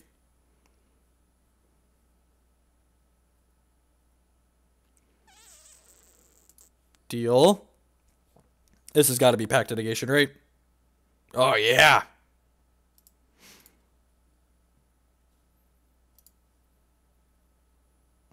Block. Alright, are you going to counter my Chord of Calling for 2? That is the question.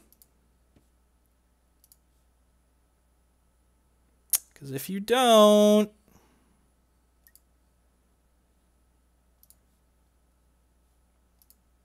Man, remember that time we spent my Chord of Calling to get a land?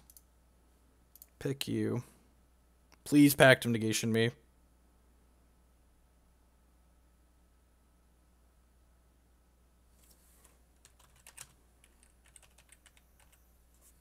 See if they boarded any different here. Ooh, we got one out of their hand. That's pretty good. Man, I can't believe they didn't Pact of Negation us. They had one in their hand. Take the old screenshotty here.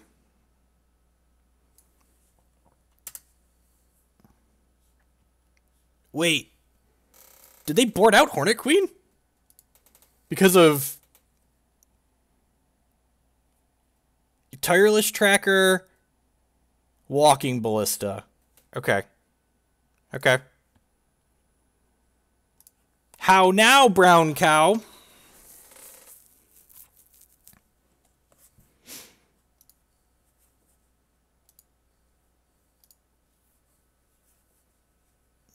We're going to chump this Tireless Tracker with the Wall of Roots this turn. And then, sure. This is getting another Tireless Tracker then? Yeah, Walking Ballistas. He's got 2 trackers and then a Walking Ballista.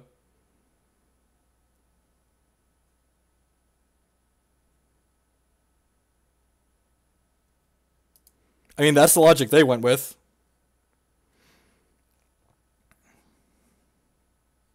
What'd you draw? They drew a Teleria West. Okay, so we're getting our Walking Ballista. They got Simic Growth Chamber. Oh, they just want to make a bunch of land drops. Sure. Yeah, man, you do you.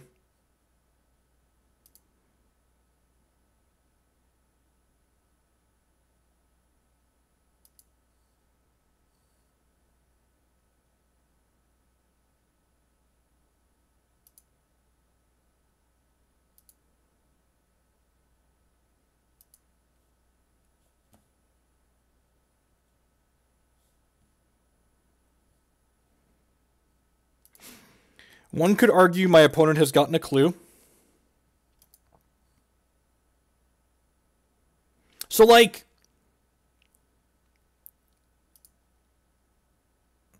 I get to Abzan Charm and kill this one, right? And then, like, they only have 1 threat left that I have to deal with? That seems fine for us.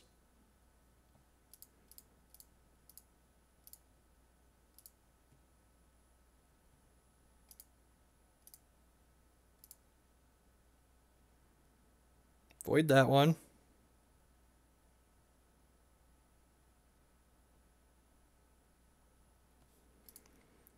Alright, so not only did they just give us 2 voice tokens, but they played a Summoner's Pact last turn, right? 1, 2, 3, 4, 5, 6, 7. They played Summoner's Pact last turn, right? Like, I'm pretty sure they're not going to beat these elementals, but I'm also fairly certain that they're about to lose the game to their pack triggers. Man, I forgot how hard this game is. Oh? Oh, choose your fate. Oh.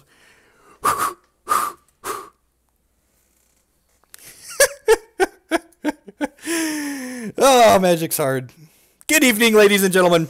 Thank you for choosing to spend part of your Monday here with us. My name is Jeff Hoagland. I am a TCG player and content producer. You've landed at my Twitch page or perhaps my YouTube page in the future. If you're enjoying what you see, I'd encourage you to show support by using that follow button there on your screen. It doesn't cost you anything and it helps other people find my work. If you're really enjoying what you see and you want to show a little bit of extra support, there's a couple different ways you can do that.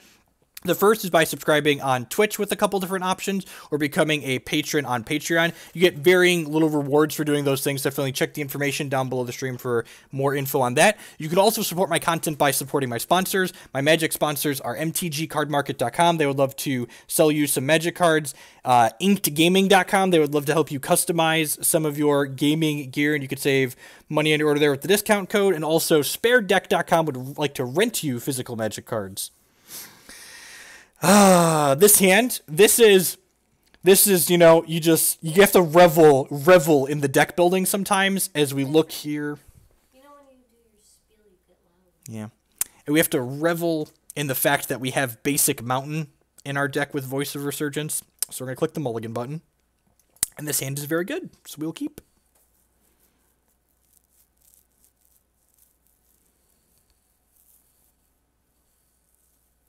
Praise be the mana base, cruising in with the 16-month free subscription. Welcome back and thank you for the continued support.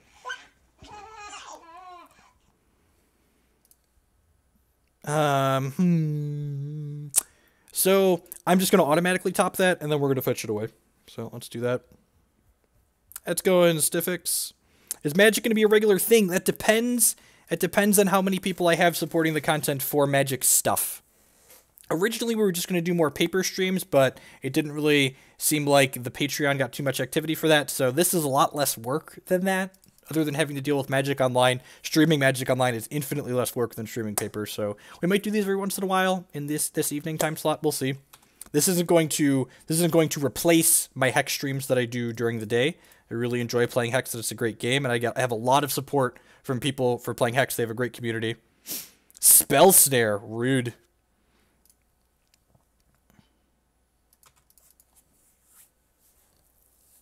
You're scared of Shadow with Chord. You need more Engineered Explosives in your reserves. We have three copies of Engineered Explosives, basically exclusively for the Shadow deck.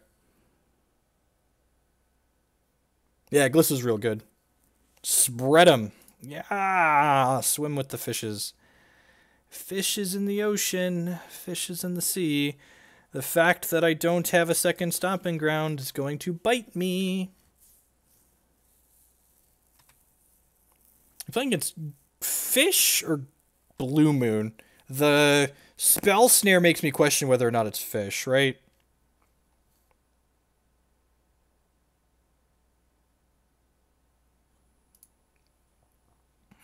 Let's play our Horizon Canopy and ship it back.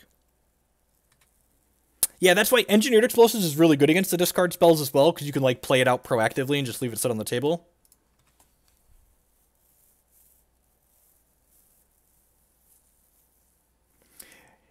For the record, I've never uninstalled Magic Online. I just stopped booting up the virtual machine, and I moved the virtual machine to my storage drive from my main SSD. Ghost Quarter is occasionally a fish card. Blue-white control makes more sense. That being said, this Orzhov Pontiff isn't getting better, so let's play that. This accelerates us a mana for Chord of Calling.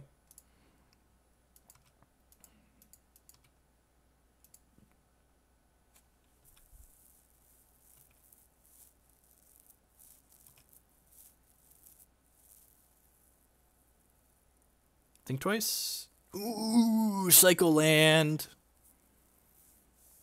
We don't have a Lark in this configuration. It's going to put us at a slight disadvantage in this matchup. Revelark is the card that makes control decks cry.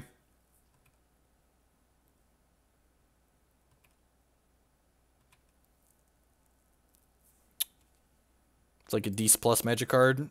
Get mana leaked here.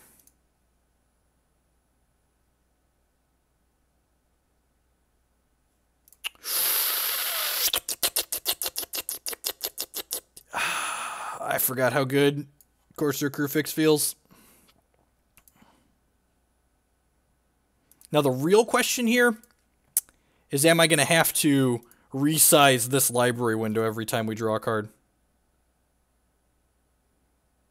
Magic, the paper streams are difficult to watch. They're difficult to put on and they're difficult to watch. So, I don't know. There's some market for them. Like, we have people that watch them. How supreme is your Verdict opponent? What's going on, Trey Gamer? 19-month resubscription. Thank you for the continued support. I do appreciate it. One of the things that's really important to do with Courser in this deck, 2/2 destroys things. Probably not going to be good in the control matchups. We're going to fetch that away here. Use our fetches as pseudo-scries. I'm going to grab Sacred Foundry here. Linvala, just vanilla 3/4 flyer. Probably better. Yep.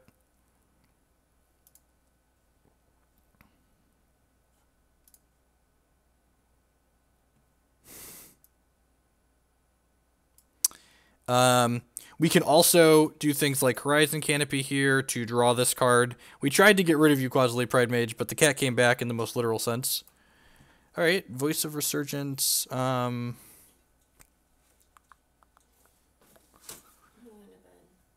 good night. Love you.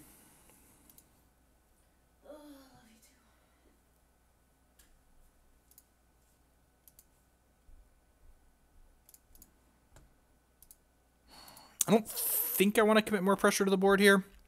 Although I guess if they verdict me next turn, I can play the Voice. How does Jund beat the Jeskai Nahiri decks? I'm not sure. I haven't really Do cycling lands make loam playable? They're really clunky and expensive, right?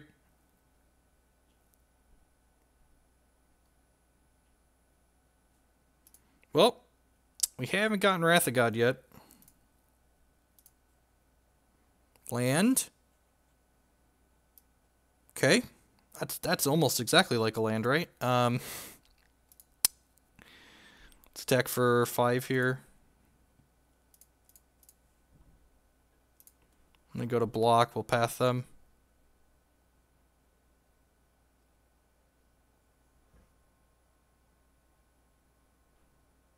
Or are they just pathing me here? How am I supposed to know what this card does? Okay, I can right-click on it. Put target attacking troop on the bottom of its owner's library. Its controller gains life equal to its toughness. This is only attacking troop, right? That's a little awkward. Yeah, I mean, I guess that happens.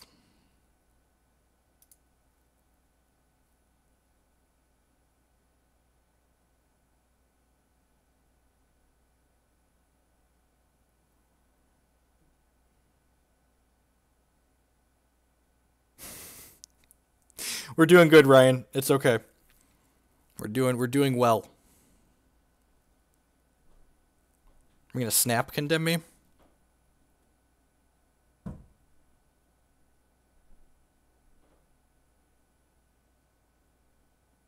Deal. I really don't want to draw an Inferno Titan next turn, and I would love to shuffle my Courser back into my deck.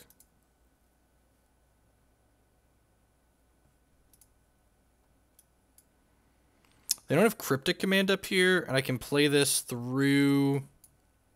They don't have Cryptic Command, that I can play this through Mana Leak. Unfortunately, they have Snap. They have Snap Snare up, so I think I'm just going to pass here.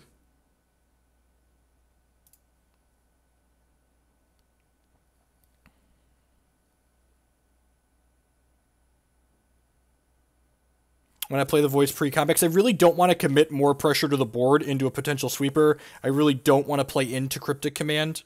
Like, when my opponent has it up, I don't want to play into Snap Snare. Like, you want to pace your threats against the control decks, so you're, like, getting the most value and eking the most damage out of them as possible.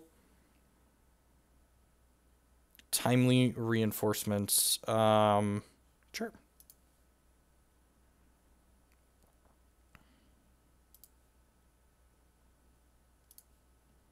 So now I'm going to go ahead and chord for 2 at the end step here.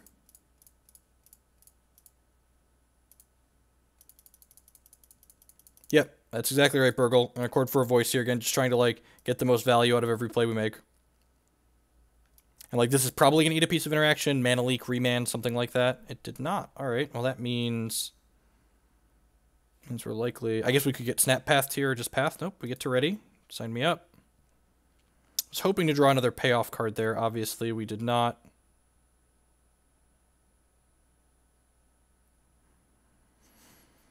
I think I'm just playing a second voice here. I could just go dupe, I guess. So you don't hate that. Like, they haven't played a sweeper yet. I guess, like, haven't played a sweeper yet, more likely to have one.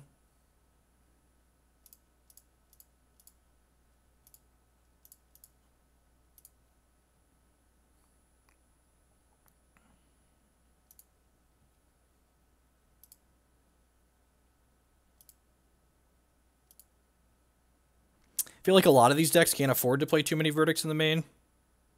They run Detention Sphere. It's good to know. Thank you. And my Pridemage is already gone, so I actually can't interact with that. It's good to know.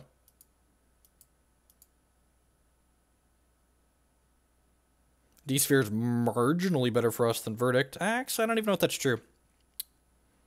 Verdict's actually not that bad, because we'd get 2 tokens and clean up these idiots. Got 3 cards left in their hand. Path to Exile, like, solid medium minus here. It's a card we're going to board out for sure. Some number, probably board down to 2. I like having some Path to Exiles in my deck because you can path your own stuff in response to sweepers. Or, like, path my own... Oh, you know what? Because they have Detention Sphere, I should have fetched and left a white mana up here. Because if I leave a white mana up, I can break a Detention Sphere on these voices by pathing my own voice. And 2 Sphere made. Okay. I have no idea what's stock in these decks. Also possible I should just grab... Yeah, I probably should have grabbed a red source there. But I don't really want to fetch a basic mountain since they have like these Ghost Quarters and Paths in their deck. Hopefully we don't draw Kiki. Drew a do nothing card.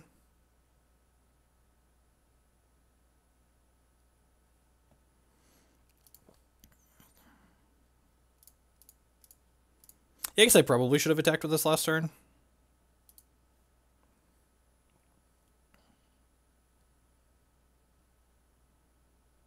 I'm down on clock right now too, so I do need to kind of pick up the pace here a little bit. We can path the creature land, you are correct. So before our opponent, we're going to let that animate before our opponent gets to blockers here. We'll go ahead and path this. We're not going to play this Wall of Roots out here. It doesn't really lend anything to the board. I would like to have it post Supreme Verdict so I can make the voice tokens larger.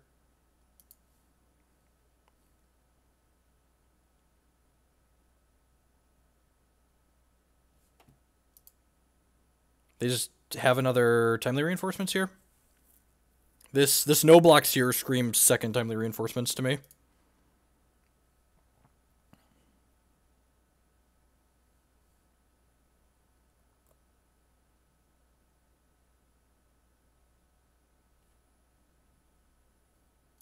Why can't it tap for mana after it activates? You mean if he wants to block with it, it can't? Oh, Linvala. Yeah, that's funny. Yeah, you're right. Stradsbog, the voice they target. Snapcaster Mage. Okay, yeah, so this is a snap timely. It said it felt like second timely, and it was. Okay. Well, in that case, I think we're just like leaving the voices and stuff back here.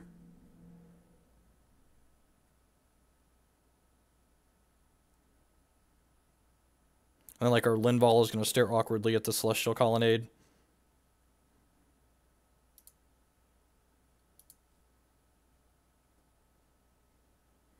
I'm going to start holding lands, too, here. Drawing another Courser of Kruphix means that we could gain some life off of a land held. We can also, we have two Nahiris in our deck that could make the lands we've drawn turn into non-land cards.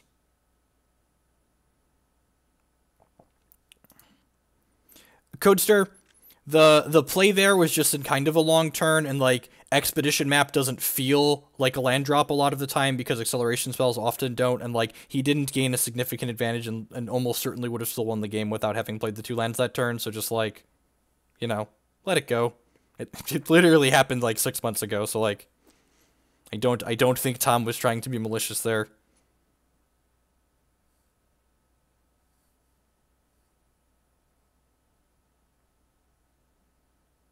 Being smacked for 4? Sure, no blocks. Unless you're attacking with the tokens too, in which case lots of blocks. I'll give you attacks with the Snapcaster Mage. I'm trading it for the Pontiff. Yep, no blocks here. We got a few turns before this matters. We have a chump with the bird too in the middle.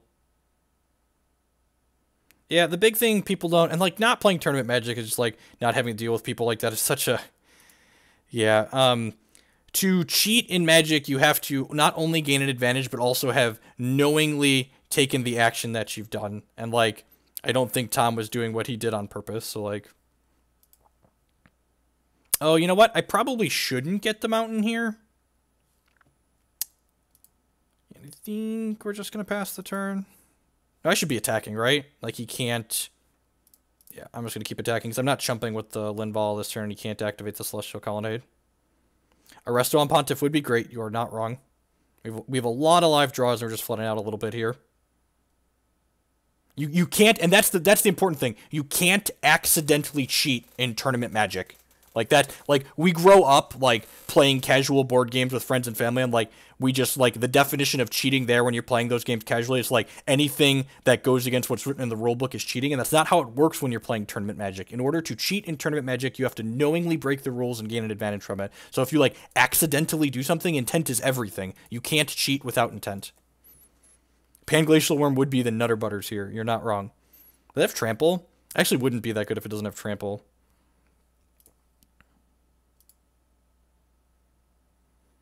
Hey, look, a Restoration Angel. Is that good? That feels like it's good. Yeah, Restoration Angel is the reason to not attack with Pontiff, for reference.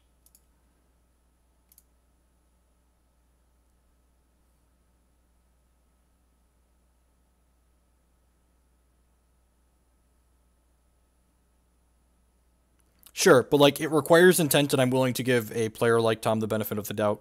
Like, just I am your character and the things you've done in the past matters. Like,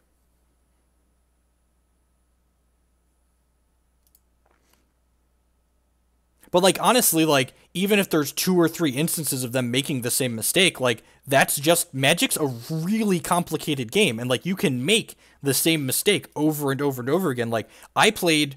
Between 2014 and 2016, I played 400 plus sanctioned matches of Magic a year in a competitive setting. And, like, I'm sure there's countless. In fact, I know there's an instance of me playing 2 lands on camera. I think it was the Baltimore Open in 2015. I was playing the Teamer Moons deck, and I played 2 lands on camera in a long turn, in a long game. And it's just like.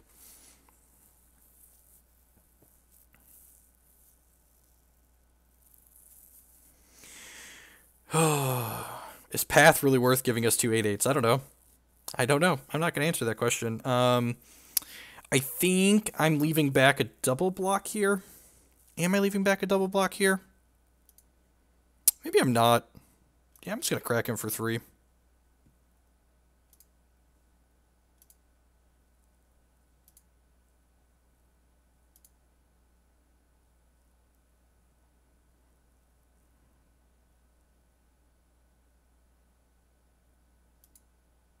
But I mean, like, if they have a sweeper, they don't really care about the Pontiff getting blinked, right? I guess they take 4 extra points of damage if I blink the Pontiff, so, like, maybe that's worth keeping it around.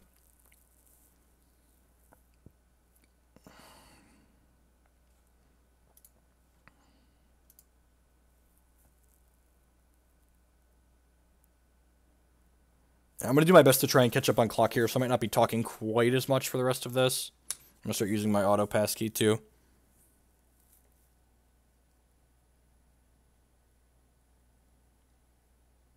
I'm just going to take a hit for 4 here. Their deck doesn't have any reach in it, so, you know, sign me up. Chord of Calling? Chord of Calling? Chord of Calling?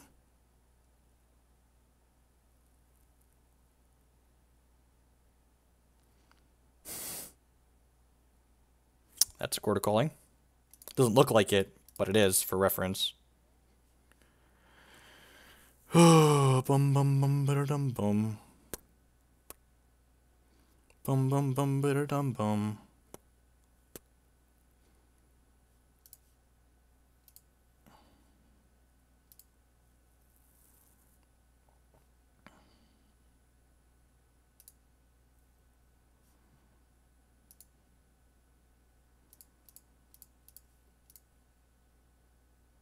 Oh, I still have a... Oh, I shouldn't fetch, though, right? Because that puts me... Yeah, that puts me dead to... Puts me dead to a single colonnade hit. Boop. And boop, boop, boop. I guess I could play around Mana Leak here. I should probably play around Mana Leak, right? I could tap these 3 and play around Mana Leak, but then I'm just dead to these guys anyways. So I guess I'm just doing this. I guess I could play around Spell Pierce.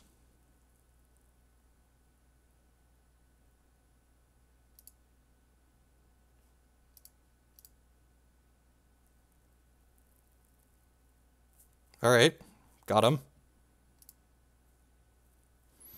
Alright, Birds of Paradise out. Glissa out. I don't know if I want Pontiff in or out. At least 1 path out. Fulminator in. Abzan Charm in. Eidolon of Rhetoric in. Man, I really don't have a lot of things to bring in this matchup, do I?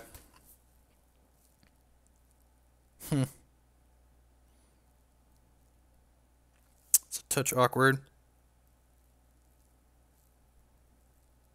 They have D-Sphere. Let's bring in the Reclamation Sage. 2 Slaughter Games in? You think so? What am I Slaughter Gamesing?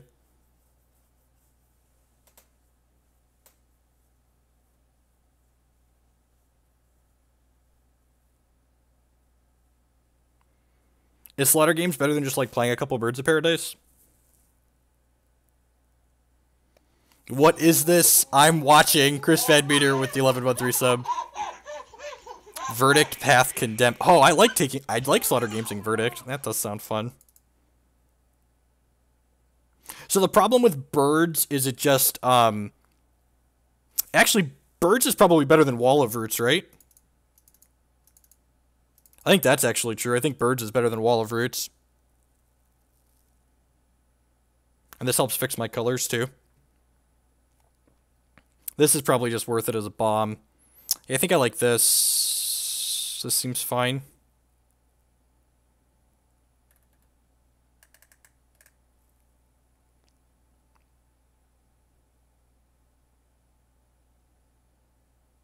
Yeah, let's do this.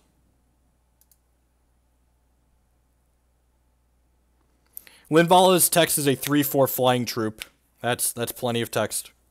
Plenty of text. I think Spellskite's fine against the Path to Exile decks. It's going to protect something with Chord of Calling at some point, probably. Oh yeah, they had Spreading Seas too, didn't they? I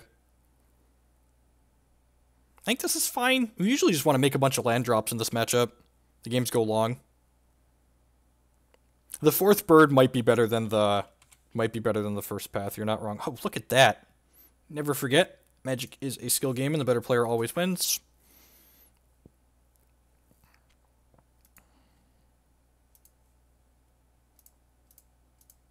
Oh.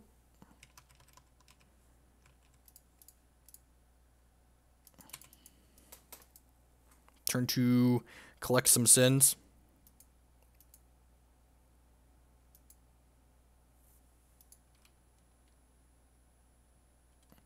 Skite is good with Eidolon, you are not wrong.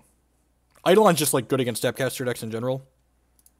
Another land is not where we're looking to be in life. Hopefully we can find a Nahiri here at some point, or a Courser to like get some value off these scries.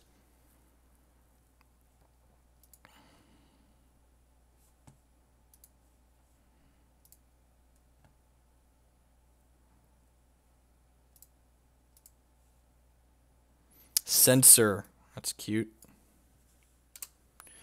Huh. I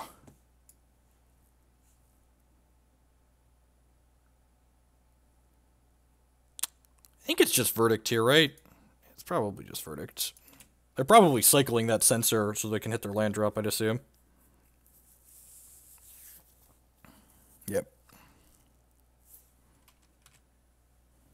Censor seems sweet. Card seems really powerful.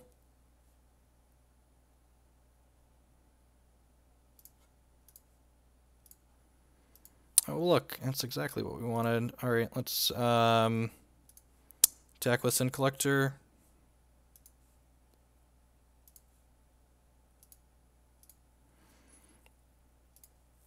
Scavenging Ooze is going to eat a Spell Snare or a Path, one of the two.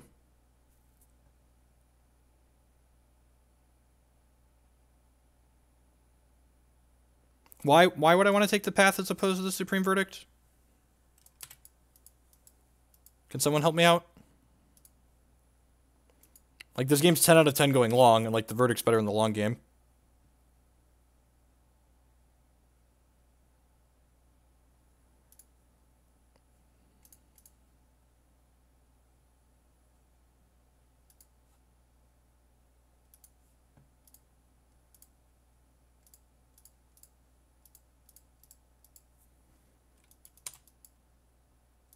Path easily gets snapped back. That's fair, I guess. Like, we're going to get our Raging Ravine path here. That's fair.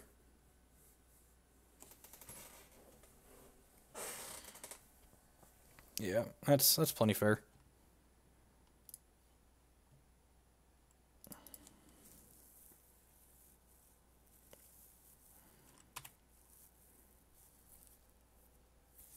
Yeah, I kind of don't mind. Yeah, I feel like I'm playing for the long game here.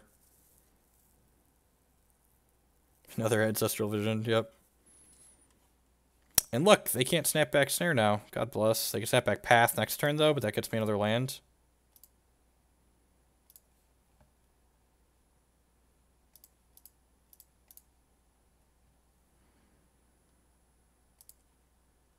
I believe they have a Visions coming off suspend this turn.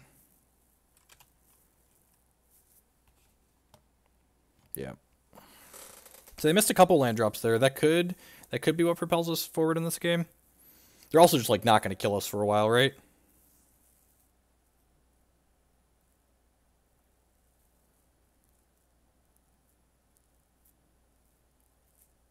That's a Magic card. Weren't they going to ban this card? Didn't I hear that? I haven't played Magic for a while, but they were going to ban this card, right?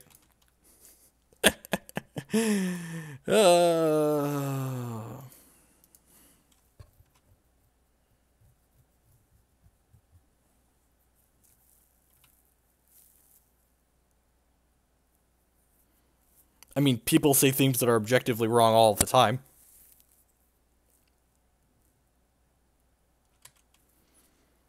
Alright, so the goal for the rest of this game is to catch back up on the minute I'm down on clock and just auto-pass a whole bunch and just, like, see some more cards out of my opponent's decks.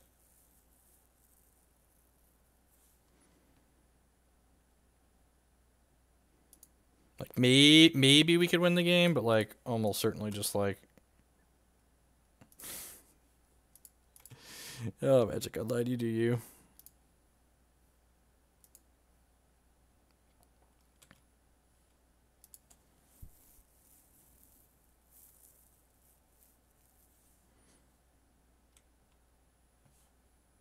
I'm going to take this hit here so the timely reinforcements is slightly worse.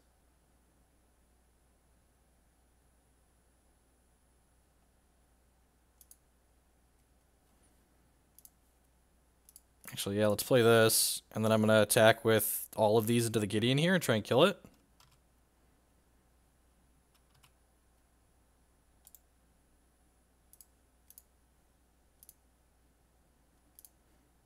Please play a spell.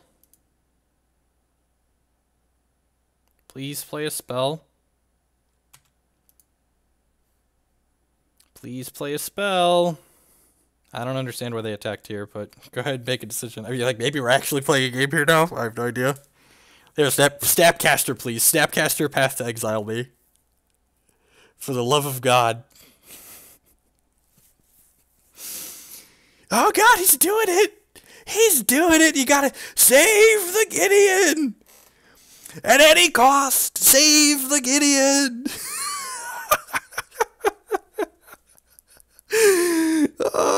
Yeah, look at that. We're up on clock. 12 minutes. I mean, this has to be a free verdict coming up, right? Just like,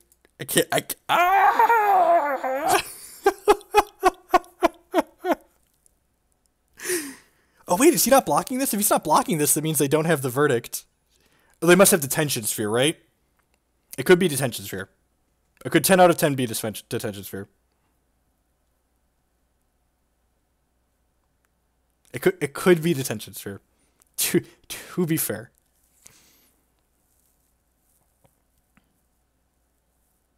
Six, 7, 8, 9. I mean, too bad we don't have, like, spells to cast, right?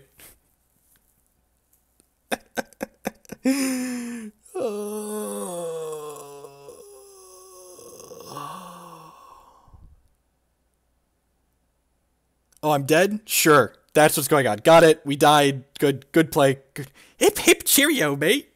Hip hip cheerio.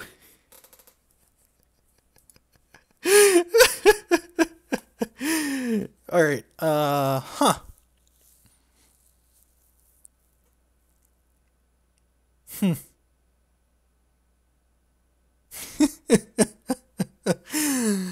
Oh.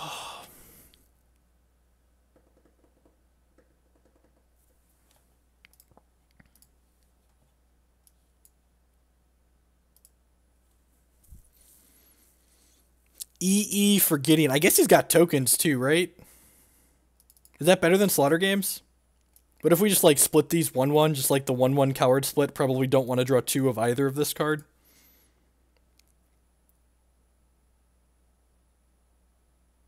Alright, do it live.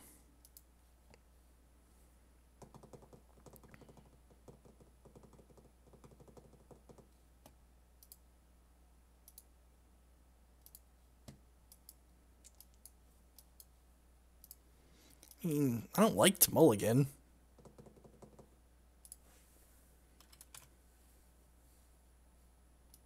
Look, I've killed Reality Smashers with Engineered Explosives before. Just to set the record straight.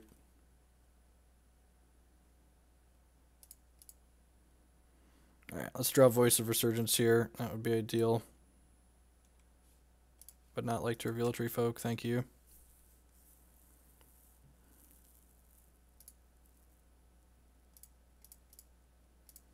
Lead on Spellskite.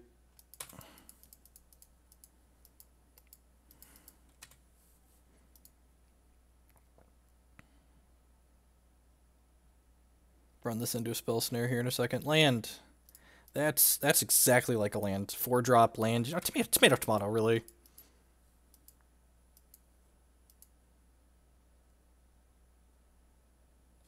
Oh, no attacks. It's like, why are you stopping? I auto-passed. I'm supposed to attack to bluff Assault, right? It's funny because it's a different game. Land.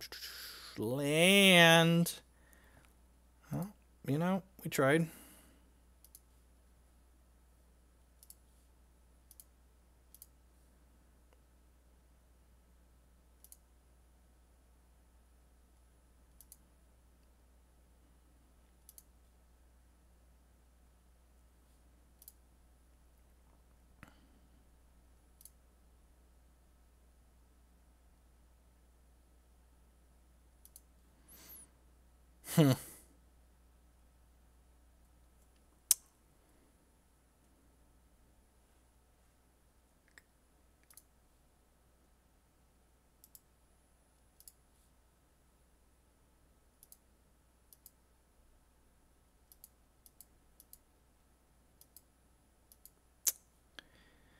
Alright, and then if they're smart, they're not going to take any of the cards out of my hand because I can't cast them.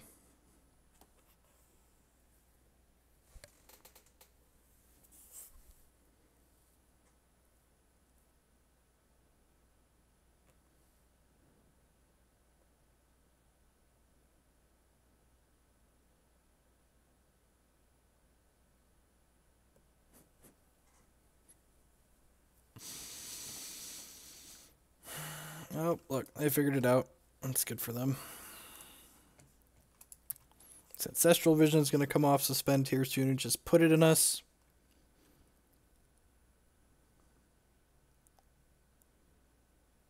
Shock. Gideon, sure. God, we're so dead.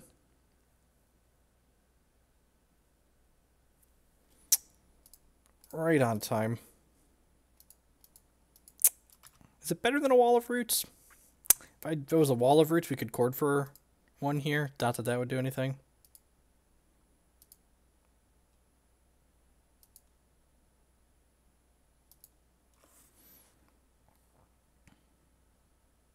How's that, Namachill?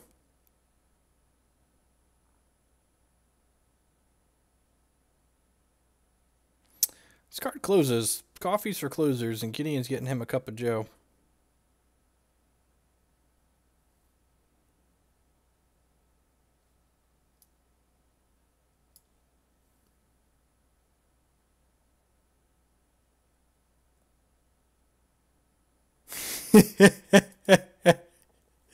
How's it going, Professor?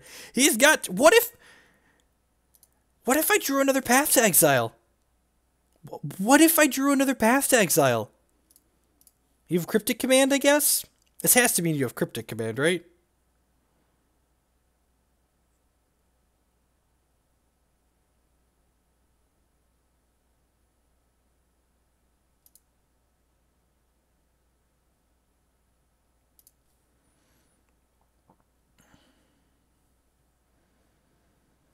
Alright. I mean, that's a land. We're not playing Slaughter games to not cast it, right? This also, like, lets us know, like, what's up in their hand.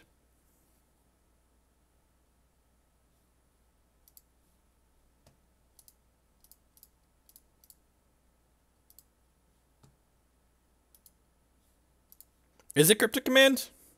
I feel like it's got to be Verdict, right? Holy shit, we just got Spell Quellered! God, we're super dead. Alright, yeah, good game, opponent. Let's not waste their time or ours. Alright, man, now we gotta play, like, this high-pressure 2-2 rubber band match for $14, $12. I only left 24 tickets on the account, so if we scrub out of 2 leagues, we can't play anymore. Quell yourself, indeed.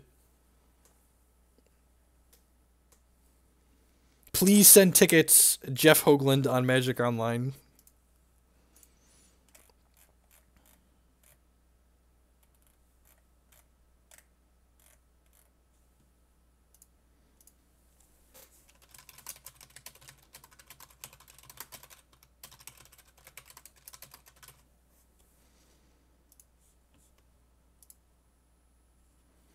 All right, I just need everyone in the audience to calm down. We are playing this match for $12 entire here. So it's a lot of pressure. I don't know if I can hand it. We might crackle and die here. Lesson learned, shouldn't have punted to the Eldrazi player. We lost 2 in the first round, then we'd be 3-1. This hand's really good until we die on turn 3.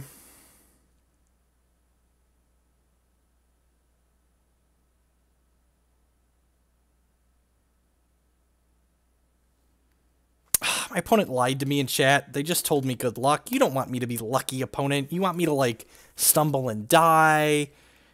Darksteel. So this hand's awful against Affinity.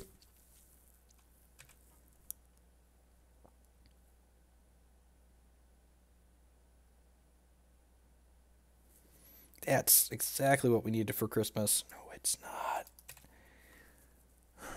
This is one of the... Like, I don't miss this aspect of Magic, like, the fact that you can make educated mulliganing decisions in Hex, like, before the game starts, you can, like, look at your opponent and go, they're playing the aggro champion, I can't keep this hand.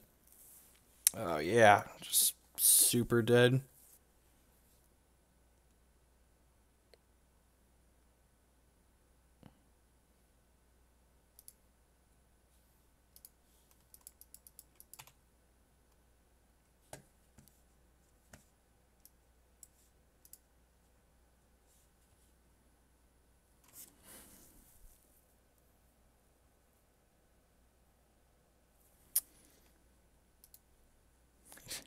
Things are not quite advancing according to plan here. These are cards we board out in this matchup. I guess we'll cast them.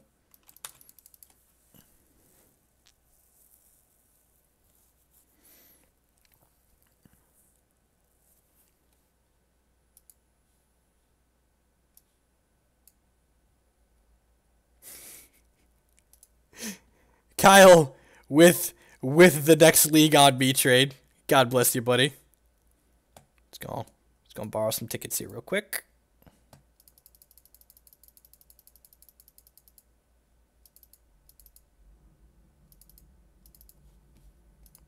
That being said, the Affinity matchup is okay for us on average, I feel like.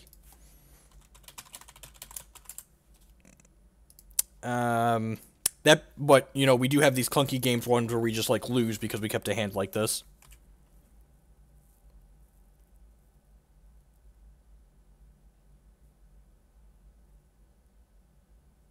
This is one of the reasons why we were upgraded to 32 gigs of RAM. You were not wrong.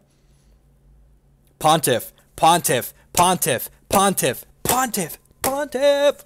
Come on, hit me. Actually just haven't drawn a spell this game.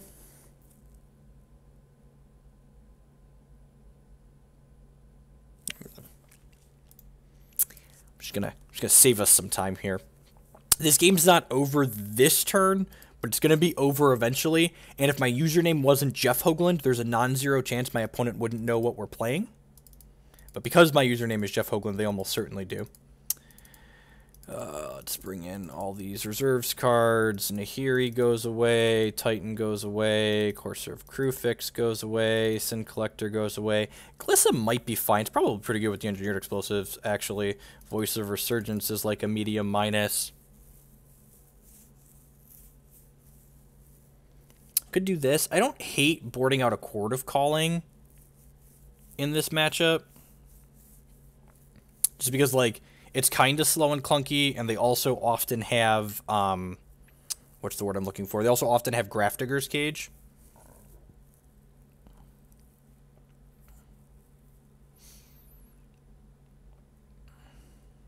I guess with Wall of Roots in the deck, the chords are less bad. I'm going to go ahead and submit like this and see how we go.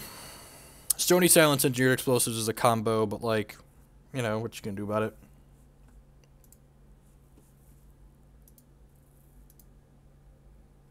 And again, this is, like, post-board, we get to make educated mulliganing decisions, right? So, like, this hand is just, like, moderate in general, like, Bird into Voice, good against an average opponent, not good against Affinity. So let's take a mulligan here.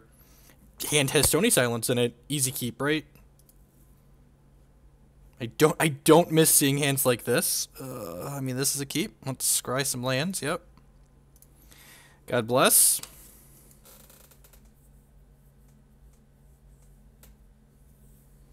Yeah, I don't think I can cut all of them. Ryan, they're not great by any means, but, like, I just don't have enough idiots to bring in, I feel like.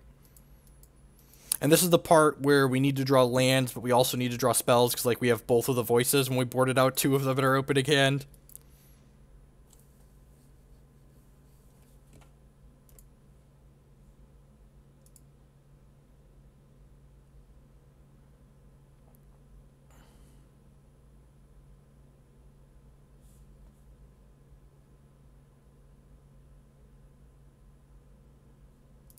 I mean, that's technically a card we can cast. It's like next best thing to a land.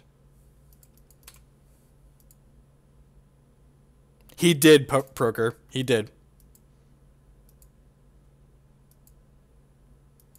We have Past Exile plus Snapcaster Mage here, so, like, maybe we could do something, but, like, these are pretty bad. Maybe their hand's pretty awful as well. They can still play a 2-drop here, though, right? Because now this is on. Yep.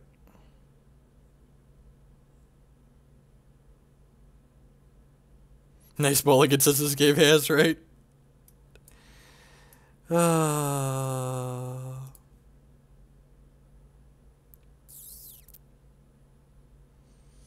Path the bird.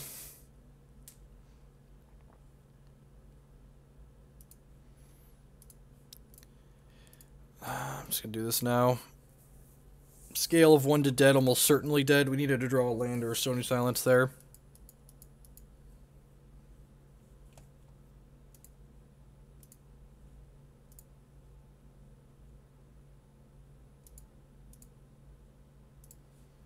Sure.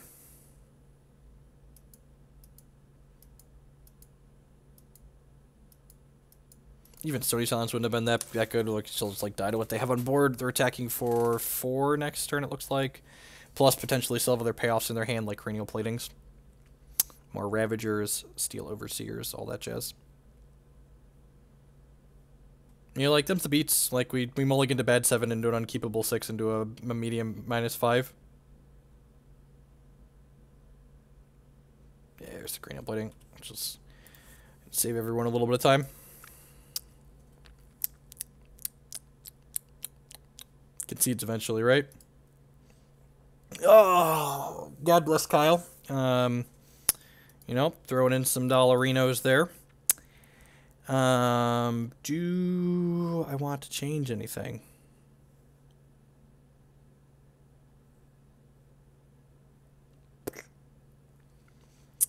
I don't know that I do.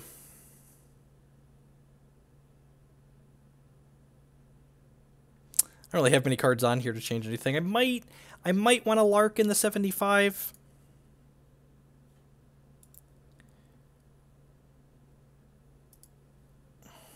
I might want to Lark in the 75.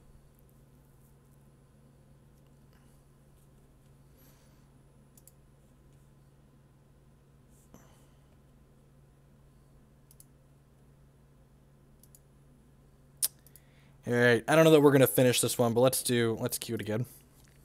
It's 10:45. Maybe we'll play for another hour or so.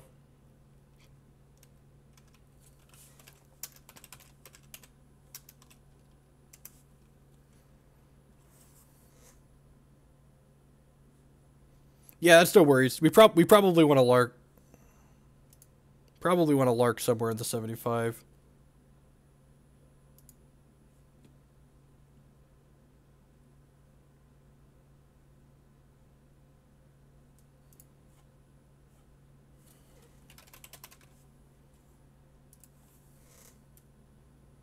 Peace, Namachill. Thanks for the support, bud.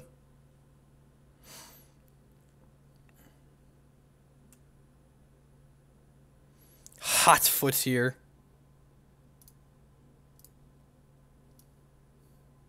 Great Hearthstone hand.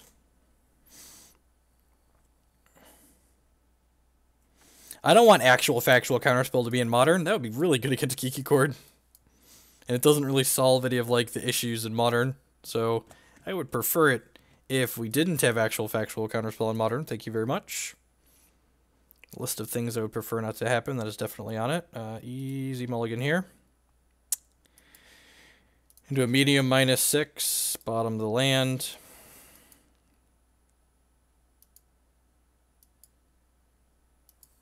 Delver of Secrets. Okay. Sure, we got a fast Chord of Calling now to run into a mana leak.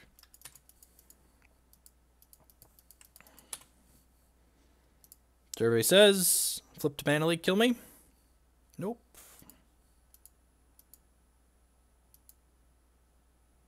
Yep, I completely agree with what Ryan said. I don't think Counterspell is actually good against the things that are super degenerate, but it would be good against other mid-range decks like this. Are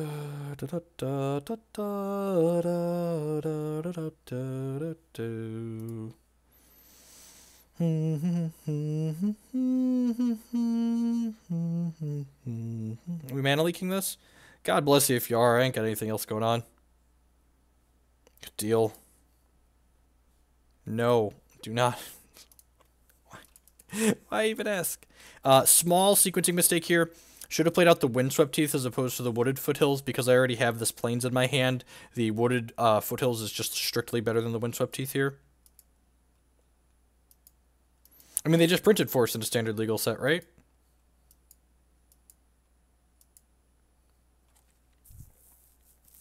Was a whatchamacallit?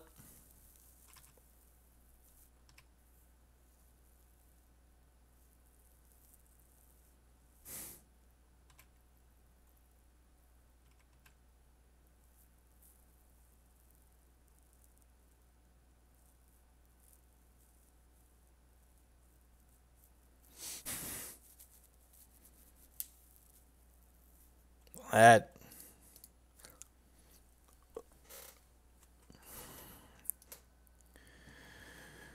I mean, at least most of the cards in our hand are bad, right? They got that going for us. We didn't need these anyways. Oh, Magic's great.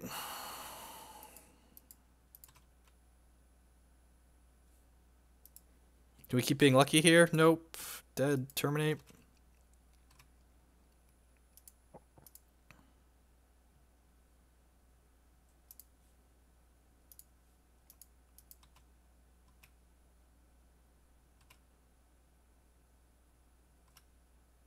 So you're saying this is your fault, Ryan?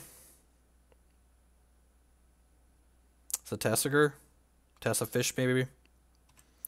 Big fish. Path into Witness, please.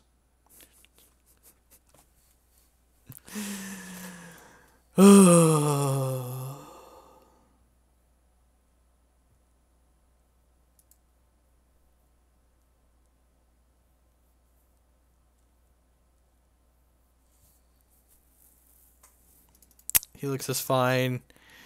Abzan Charm is great. Eidolon's fine. Linvala doesn't do a lot. Sin Collector's probably fine. Glissa seems like medium minus, but probably fine. I don't think they play Pyromancers. I don't think Orzhov Pontiff is good enough. Qasali Pridemage seems loose.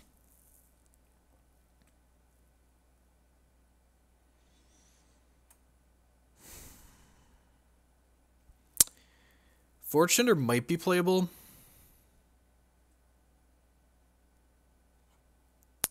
Could see one of these 3 being a cut. Sin Collector's probably worth keeping.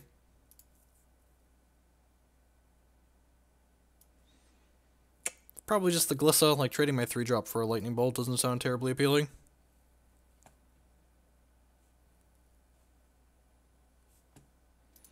Would like to go first. Thank you for asking. This hand's very good.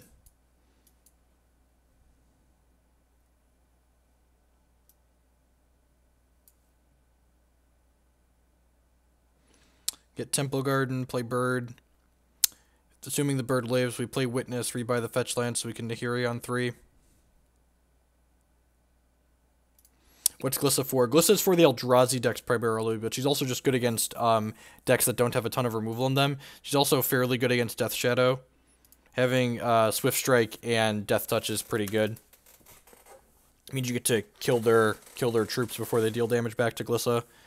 So long, Birds of Paradise, my old friend.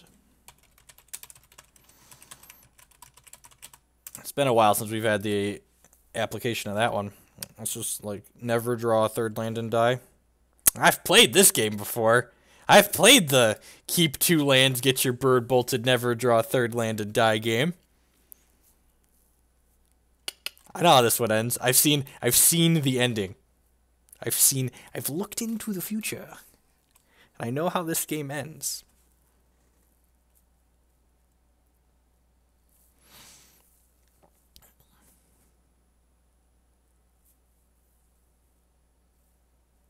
It's lethal, idiot. Alright, not Death Touch, it's lethal. Good call.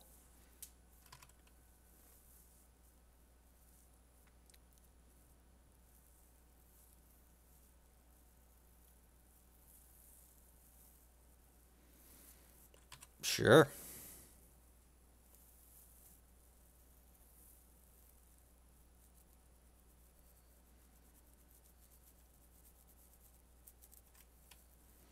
Look, we're only down $12 tonight so far. If we lose any more, we're going right back to the ATM machine and cashing up. Next land will be basic played, so we still can't cast anything. I mean, like, that's what we get, right? Just like basic mountain in our... This is so much better than missing our 3rd land drop. It's close, but it's still marginally better than missing our 3rd land drop. Marginally better.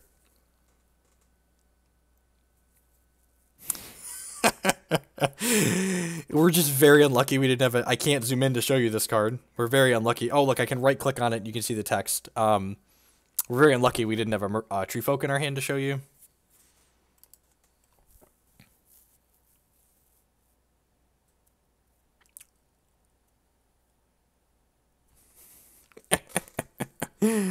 Oh, life's great. God, Tassafish with a mana up. I'm just going to pat the crap out of this.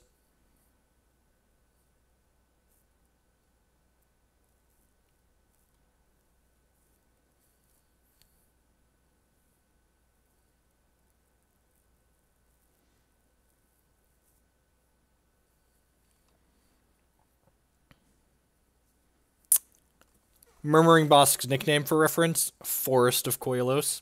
I wish I could take credit for that one. Forest of Koilos is an excellent nickname for Murmuring Bosk. If you tell that to someone else, you could tell them I made it up. You'd be lying, but you could tell them I made it up. God bless, didn't get dispelled. So, something that's not immediately intuitive about this matchup is that this matchup is all about sticking the last threat. So we're kind of a crappy control deck in this matchup. And we're a crappy something in every matchup, right? Just like, pick your poison, we're a crappy something. But in this matchup especially, we really just want to make sure we're prioritizing killing all of their things.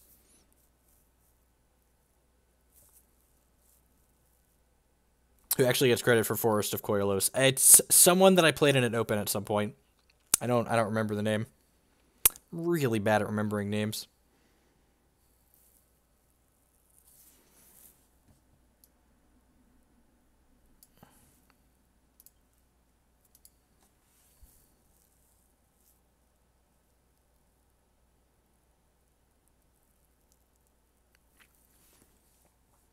So, One of the reasons why this key core deck is marginally playable, and I just enjoy playing this deck. This deck is by no means tier 1. I just like playing the type of Magic this deck plays. So long, Courser, my old friend. Is that, what's the word I'm looking for? This deck assumes a lot of different roles in a lot of different matchups, which means that you get to pick, like, in this matchup, being a bad control deck is better than being a bad aggro deck or a bad mid-range deck. So, like, we get to pick how we're approaching each and every matchup that we play.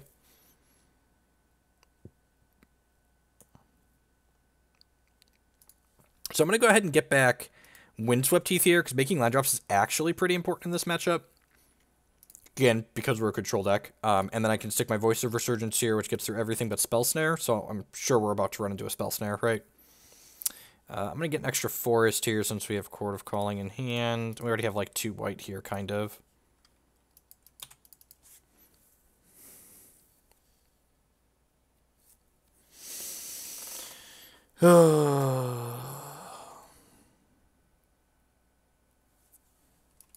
Which Bring to Light Scapeshift deck, by the way? Is it the Jeskai Control Scapeshift deck? Because I actually still have that one built here.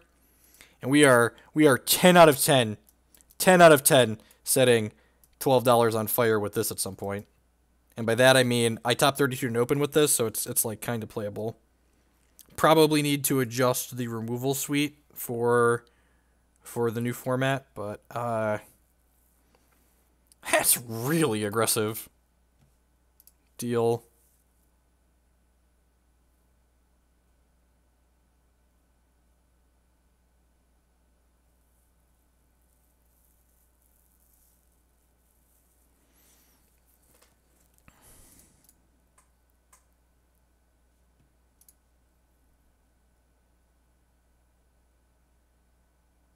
Snap Snare.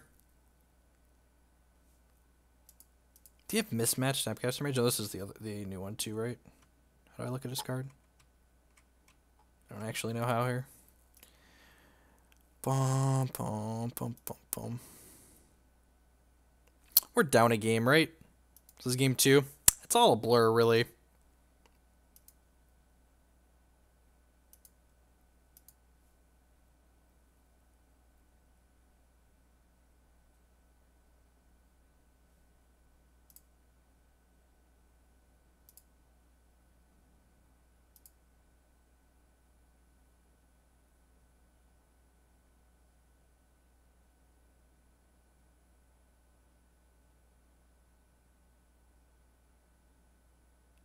Because we've been killing their large threats. This is a Tasigur, though, it looks like, so that's not good for us. I probably should have just... I think my mistake this game was Eternal Witnessing back the... Yeah, it's Tasigur. Eternal Witnessing back the voice was pretty bad. It played into the snare. Should have just gotten the Path to Exile back. Like I mentioned that we're the control deck, and then I immediately made a play that made that not be the case. We're going to wait for this Tasigur to attack, so that way we can Nahiri and exile it. Yes, Orzhov Charming... Orzhov Charming that back is great. 10 out of 10.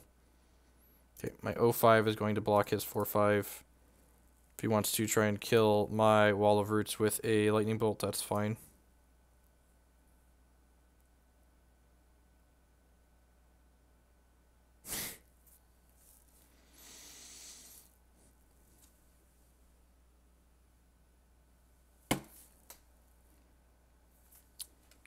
For reference, this specific case right here is why... Well, the good news is this league is free. So, like this, as soon as I make mana with this, it's going to die. What I would like to do here is cast this Chord of Calling for 2 mana. Using this Wall of Roots and this and this and this and this. And then in Paper Magic, you're allowed to do that. Rockin' the Zir with the 4x3 subscription. Welcome back and thank you for the continued support. Unfortunately, that's not how that works on Magic Online.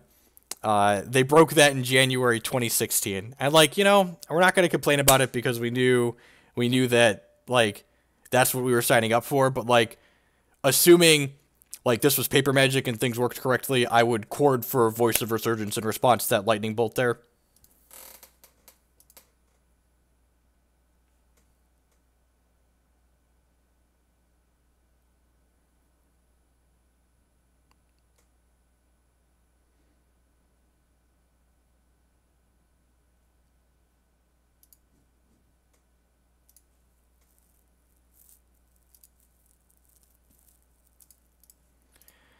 Do do do do do. Do do do do do do do do do.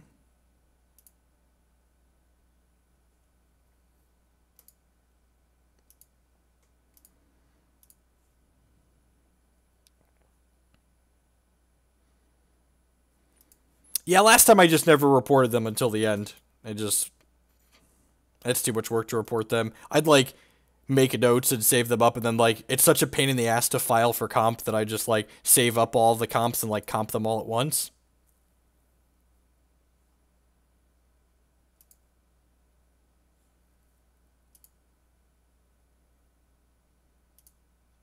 It's just easier that way.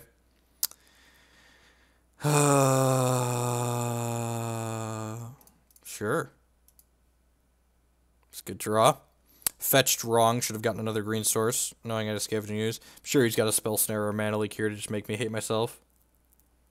Dot Scour, sure. They get a Terminate here. Tassiger and Pyromancer. Nice.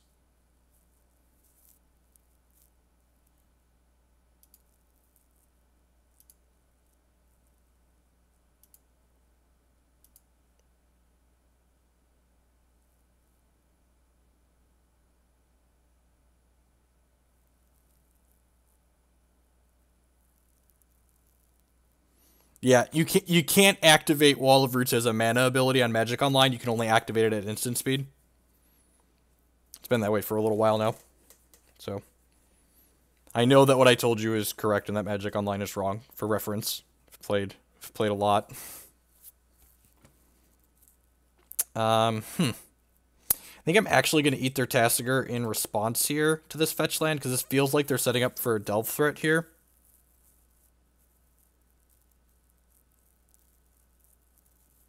I have 2 more green mana up here, so if they bolt this in response, I can just eat 2 things in response here. This is a Snapcaster Mage, which is fine. So they have Snapcaster Mage, so I'm going to let it target whatever it wants to target here. I guess they're targeting Lightning Bolt with this, so if they have another Lightning Bolt in their hand, they can kill the Scavenging Ooze. Maybe I was too aggressive here, and I shouldn't have done this soon.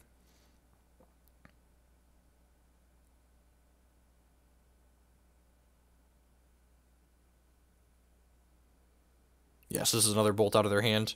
Yeah. Hashtag the stack. I'm going to eat this young Pyromancer out of their crypt in response. So Scavenging Ooze is going to die, but we're going to get the bolt out of it and 2 points of life. So, like, that's not the worst. They're down to 2 cards in hand. Our Raging Ravine can fire up here.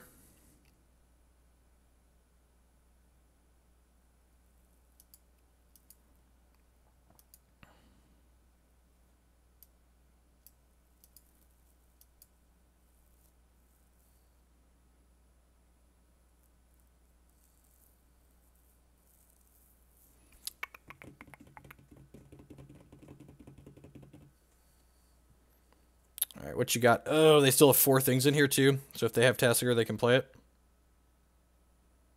It is a good-looking shade. You're not wrong. Don't have a Tassiger. God bless. It's not the droid we are looking for. I ain't even calculated for winning this race, but getting in this attack here means it won't be able to die to Lightning Bolt moving forward, which is nice, or Snap Bolt specifically. Yeah, I mean, that's been broken, like I said, for 16 months. January to January is a year. January, 17 months, sorry. It's been broken for 17 months. I don't want to lie.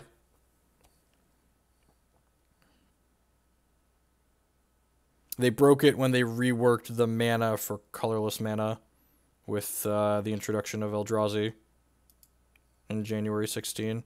They do have a Delve threat here. They just didn't want to play it last turn. Maybe it's a big fish and they were 1 short last turn. If we draw a path here and they don't have a removal so the Raging Ravine can block the Snapcaster Mages, we could be in a good spot. I guess Eternal Witness would also be reasonable. Could also just draw another brick. Yeah, let's go ahead and pack it in. So So a little bit flooded in these games, but you're gonna get flooded in games when you're playing the deck with upwards of 30 mana sources in it. You're not wrong. The paper magic is harder to follow than digital. That is not definitely the case. When is it? Well, you must have come in late. We literally just had a game where it mattered. So my Wall of Roots had blocked a 4-power troop. So my Wall of Roots had 4 damage marked on it. So I couldn't use my Wall of Roots to make 2 mana towards my Chord of Calling because it had 4 damage marked on it. So as soon as I floated a mana with it, it went to the discard pile. So I wasn't able to cast my Chord of Calling for a Voice of Resurgence you're not able to, because you can't make 2 mana while it only has 1 point of toughness.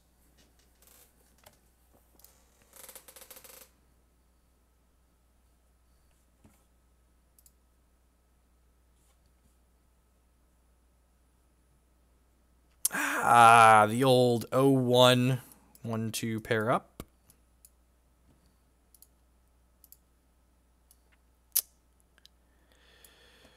Seems like medium minus, like our opponent's just gonna like be on affinity and kill us, or like some kind of fast deck and kill us, but like this hand's fine in a mid-range or control matchup. And like these are just like the hands you're signing up for to keep in games you're just going to instantly lose in a format like Modern. Opponent's suspended Ancestral Visions. This hand is decent on average against turn 1 Ancestral Visions.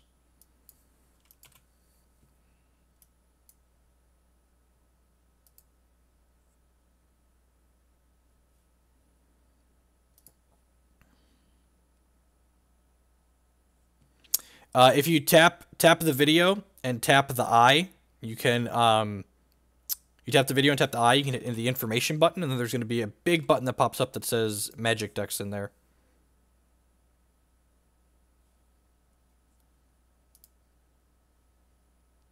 How do you see your opponent's record? MTGObot just posted it in chat. We're not going to have a more opportune time than now to gem this Voice of Resurgence, really, so just like mana leak me, bro. Didn't get mana leaked, God bless. I am hopeful for Standard. I think I didn't want to dump a whole bunch of money into Magic Online cards, and I had someone lend me this Modern deck, so yeah. Okay, yep. Take an extra turn after this one. It's a miracle. We played against there's someone that's in the know. We haven't. We're 7 matches in and have not played against the Leonin Arbiter. It's almost like Christmas. It's almost like Christmas.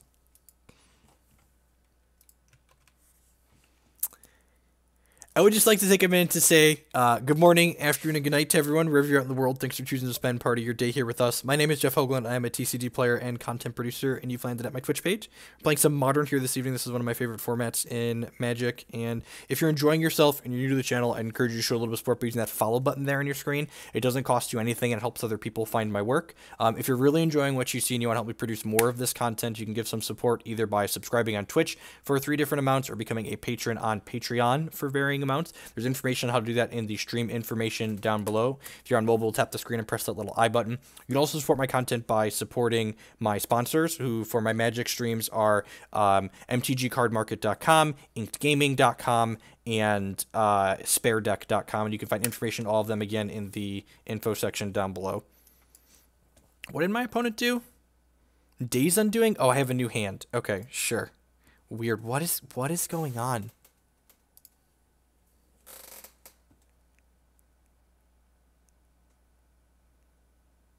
I probably just want to Sin Collector them here, right? I think that's almost certainly correct. I can fetch Overgrown Tomb and Sin Collector them.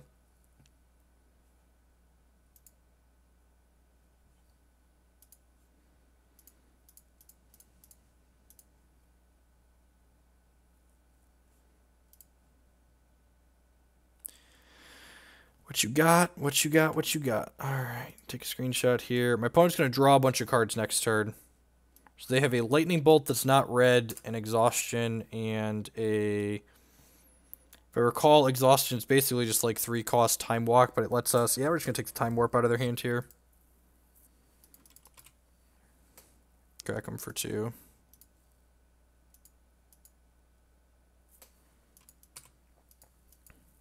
Peace, Radicone. Thanks for stopping by, and thank you for the continued support for over a year. So what are we doing here? Got like decisions to make with my life. They have a Bolt and an Exhaustion in their hand. So like this Path to Exiles. Oh, their hand appears here now. Look at that. That's actually an improvement. These are the rest of the cards in their hand.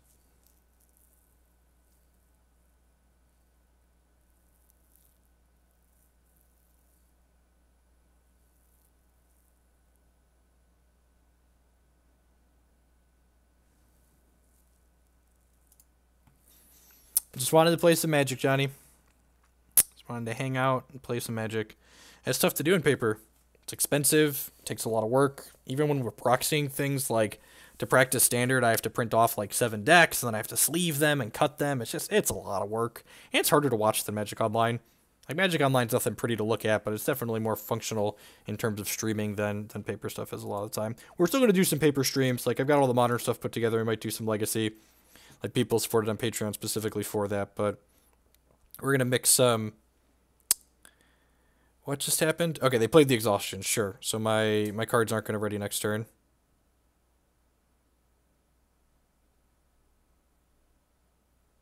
Put on a discard, very unlucky. Don't have a Tree Folk, very unlucky. Oh. Alright, oh, they bolted it anyway, sure. Good, they were going to kill it anyways. I hit my... Is there an attack with all hotkey in this game? Because on Hex, I have an attack with all hotkey, and I tried to hit my attack with all hotkey, and it did not work, obviously. Zoom, disable, always heal. There's not an attack with all hotkey. Got it. I'm just going to have to get used to that.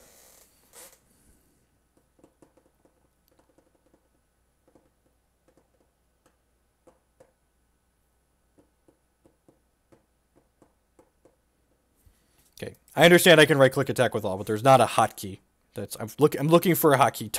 Touching the mouse is losing efficiency, for reference. For those of you that are unaware, every time you touch the mouse, you lose efficiency. Yep. Ooh, Glissa. How can he win?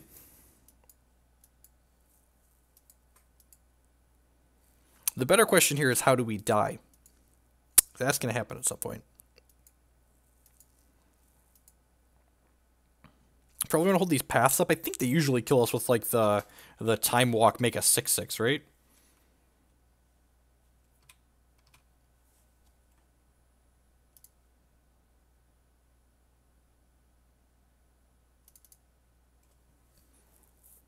It's just so slow. Like clicking on everything individually means I'm going to time out of matches because the client's so slow. So it's like for the sake of efficiency, like and not timing out, I need to ideally use hotkeys, but those don't exist apparently. I could chord for 3. Does that do anything? I don't think it does. I think I want to just attack here.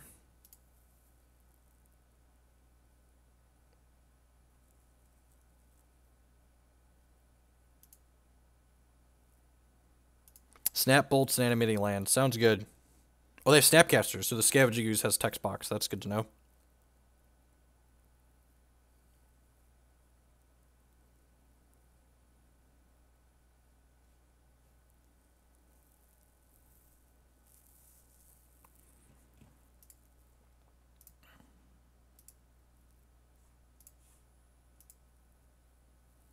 Nope.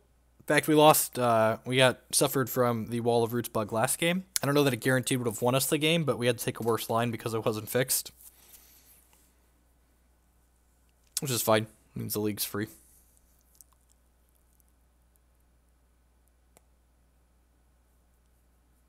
Just roll with it. That's what we signed up for.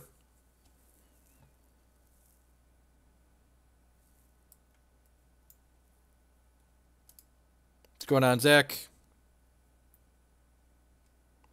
It's a cup underneath chat. That's the cheer cup. Every time you send some bits my way or subscribe or send a donation, it'll drop little goodies into the cup there.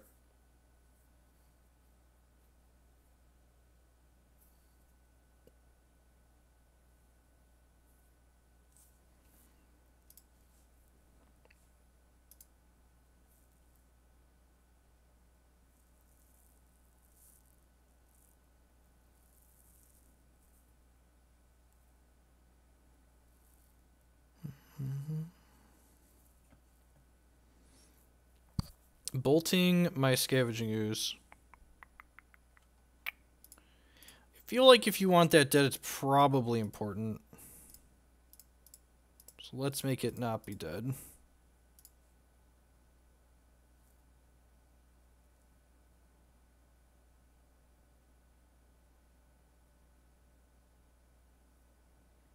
If Snapcaster here, they could snap, bolt, and kill it.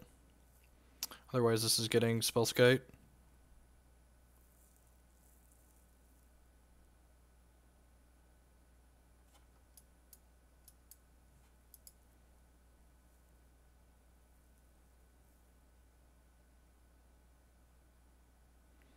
This deck's pretty mana hungry, and like remember we are playing effectively 30 lands between Wall of Roots and Birds of Paradise. That being said, we've run a little bit below average this evening, and we have drawn quite a few lands in a few of these games.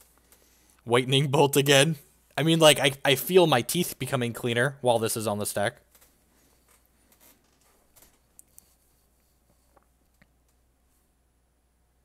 Sounds about right. Yep. Yep. Yep. Yep. Yep. Yep. Yep. Yep, yep, yep, yep, yep.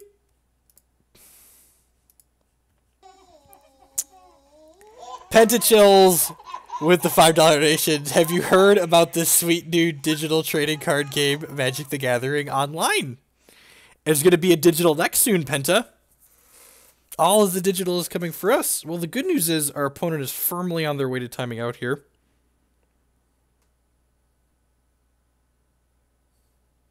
It puts little bits in the cup.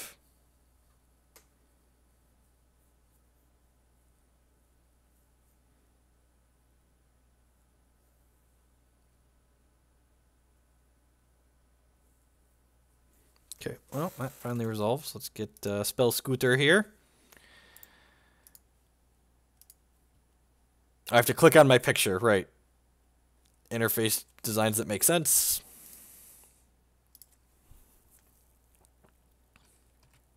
Opponent might be having, like, connection issues, or they might, like, I don't know, have someone blowing them under the table, like, just very distracted.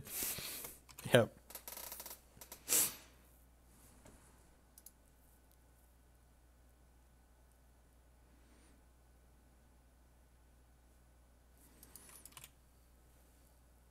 We could just die to, like, 6 time walks here in the Snapcaster Mage attacking, right? Like, that's a real thing.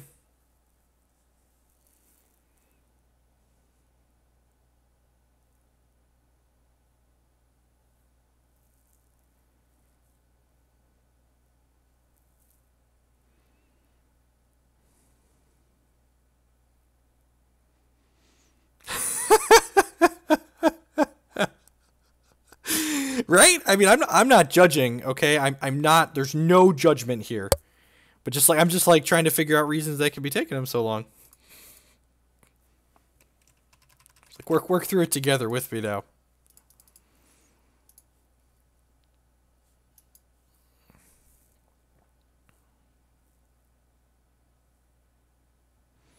Can I get a witness?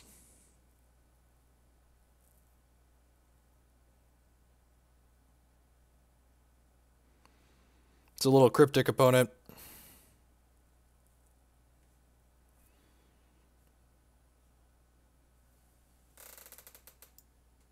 Draw a card. Sure, so boring. So boring.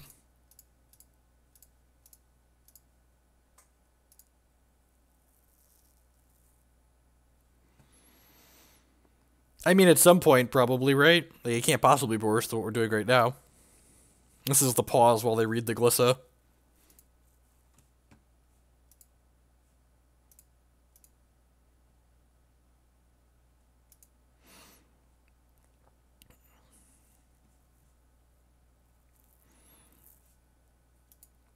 What is it about this deck? I am a sucker for a toolbox deck. I enjoy playing toolbox decks a lot, and this is probably one of the better toolbox. I enjoy interactive decks, and I enjoy toolbox decks. This is the best toolbox interactive deck in Modern. I was almost going to say it was the best toolbox deck, but there's definitely an argument that Malira Company is the more powerful toolbox deck, but Malira Company isn't particularly interactive.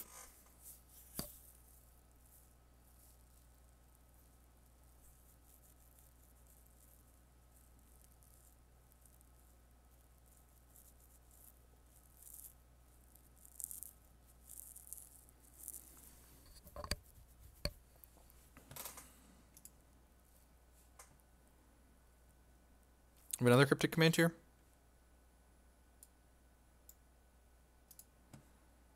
Sure.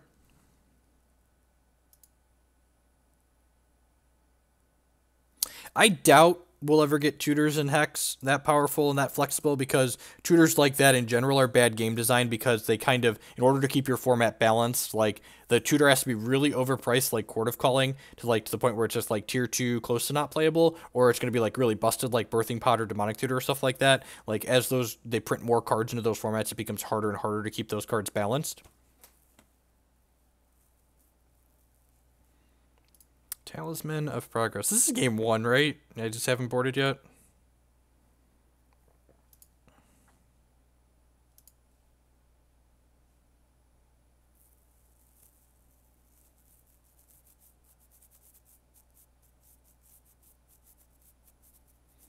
Could possibly die to a series of time walks here.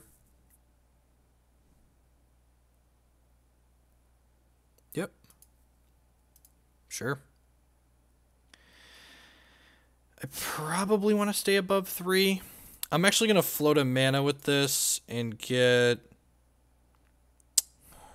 Eat this Eternal Witness for now, gain a life.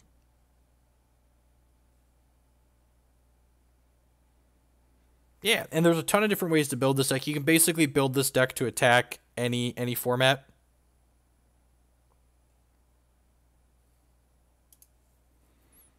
I do want to stream some Modern at some point, or Legacy at some point for sure. I've really been enjoying playing Allurin in that format. I might play a Legacy event next month in Chicago, and Allurin would be my top choice for.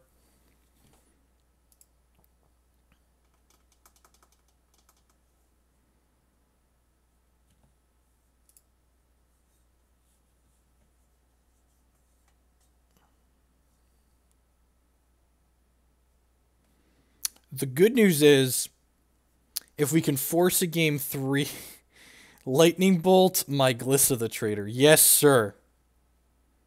She gone. She bang, she bang. Oh, a little bit. She moo, she moo. Boom, boom, do, do, do, do. Yeah, that's the Legacy one I'm thinking about going to. Norm's a good guy. He runs quality events. What you got? What you got? What you got? What you got?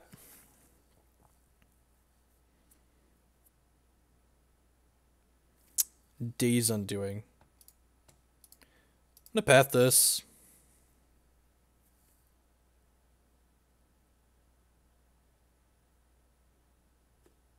Hero Fall, your Snapcaster Mage, right? We don't print answers that good in Magic. Oh, baby. Hit me, baby, one more time. Oh. Oh. Do, do, do, do, do. Oh. I shouldn't have tapped that Plains. We just, tapped our mana all wrong here.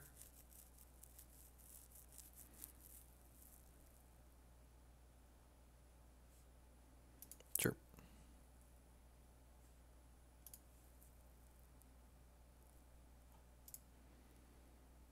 Play that. Gain a life. Resize this window every time we play a card.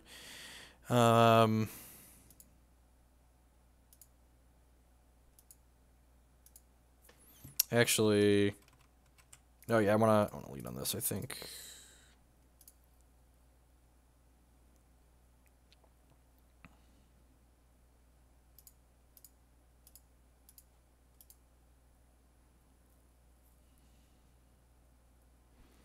We're definitely going to fetch before we draw this card. We would like to draw a spell. We would not like to draw a land.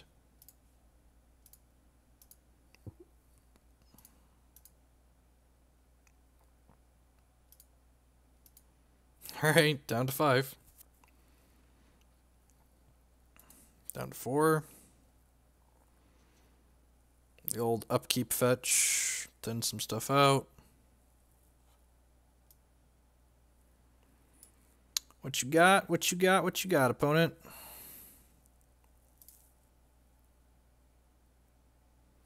We have one path to take out a potential animated land attacker here. We've got a bunch of chump blockers.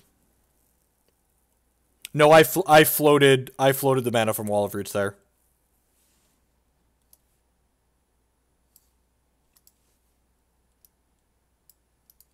They did not. I must have clicked it quickly. Sure. Oh, God, that could cost us the game. Oh, no, wait, there's a Temple Garden in our deck, right? 10 out of 10 should have fetched in response to this. As foretold. Okay. This is where things start to get weird, right?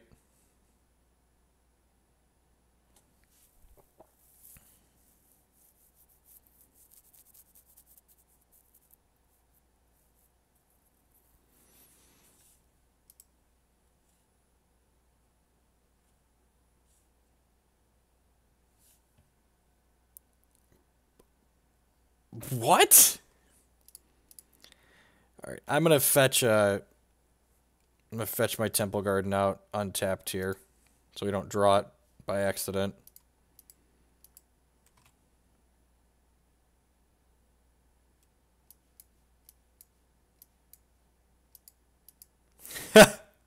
That's the red source. That's the red source. Actually can't cast this Kiki-Jiki. Good stuff. Quality mana base. Good overall deck building. Powerful wizard design this deck. You can tell. You can tell. Let's do the time warp again. Let's do the time warp again. It's like a scale of 1 to dead. Like, where are we at here, opponent? How dead am I? What's going on, Yev? Flooded again, right? Oh.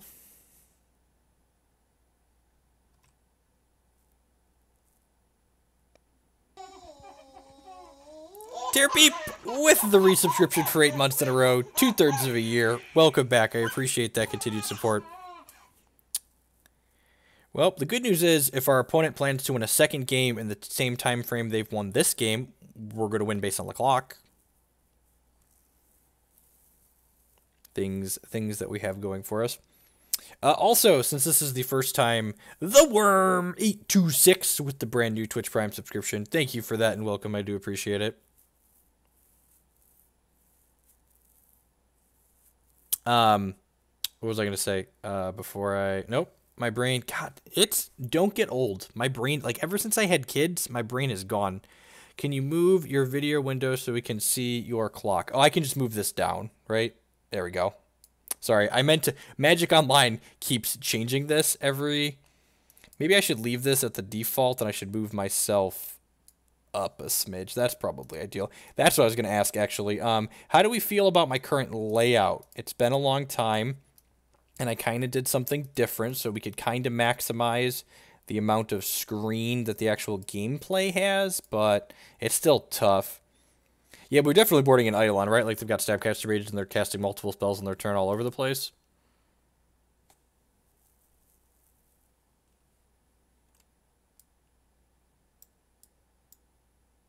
Turn target permanent to its owner's hand, draw a card.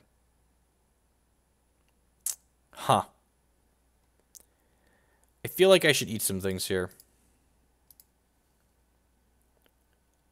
Just get rid of these copies of Exhaustion, I think. I think that's what they're most likely to snap back.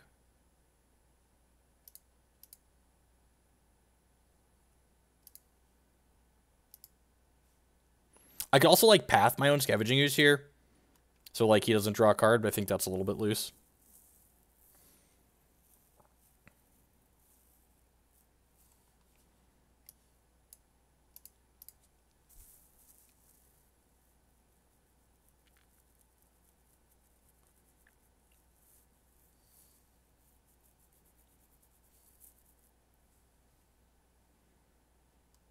Oh, Jesus, am I about to get bolted out here? Holy crap, he's about to bolt me out, isn't he? He didn't want me to be able to gain life. Nice. Nice line, opponent.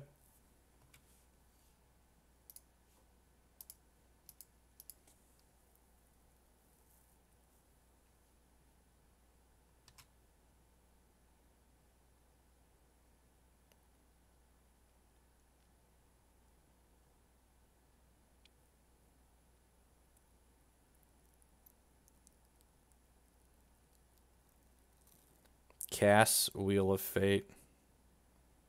Oh, I don't have a path anymore. Why did I think I had a path? I thought I had a path in my hand. I don't. Okay, so we're going to die here.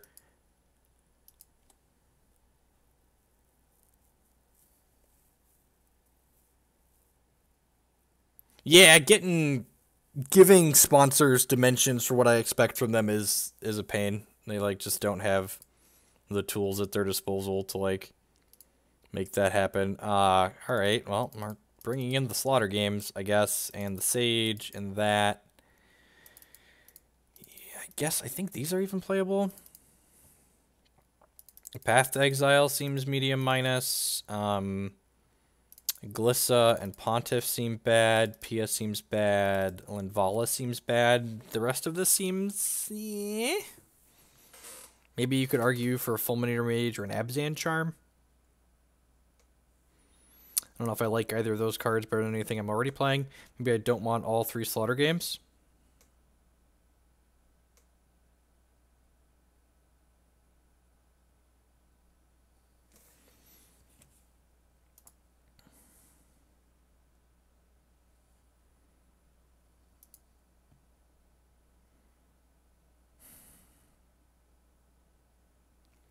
Yeah, I'm going to go ahead and submit like this.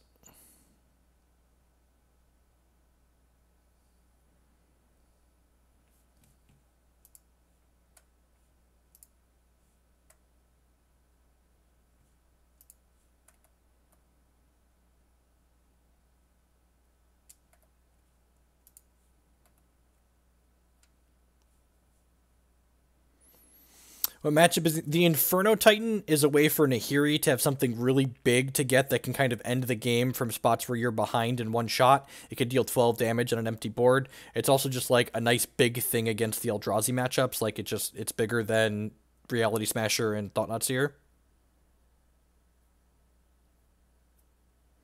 Like Abzan Charm. Abzan Charm is a super flexible card. It lets you draw cards. Against Delver, it does a lot of things you want to do. It kills Flip Delver. It kills all of their threats. It kind of lets you, like, exile Tarmogoyfs or grind a little bit more when they don't have threats on the table.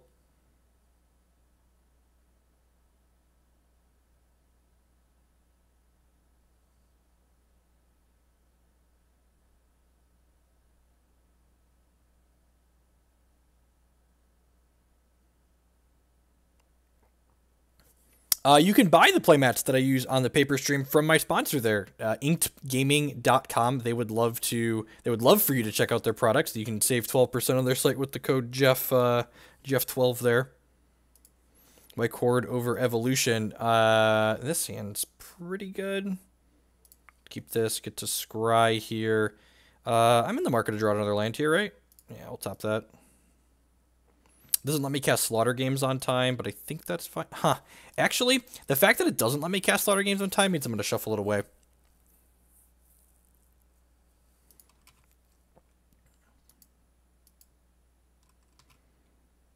What's the target for Slaughter games?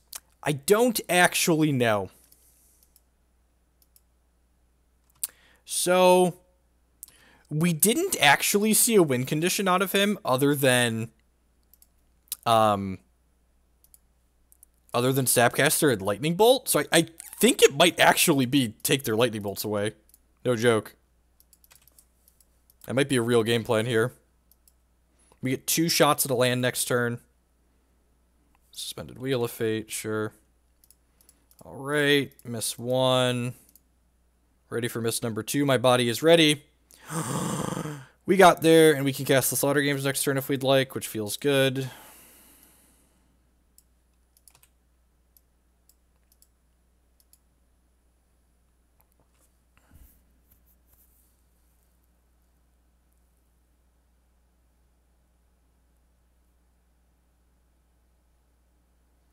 They didn't cast the 6-cost Time Warp thing last game, right? Am I misrecalling?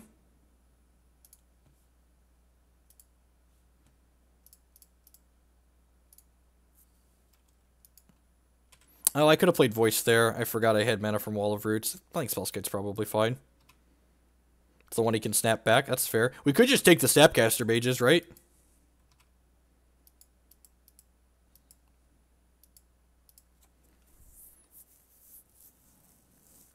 Yeah, they didn't cast any Part the Water. Is it? I feel like it's Bolt.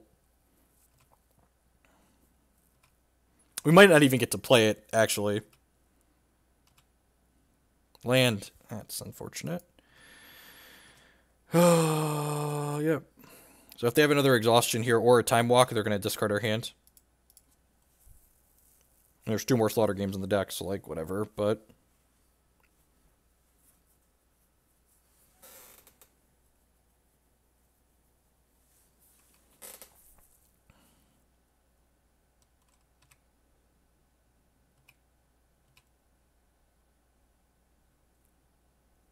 I think we're just supposed to play games here.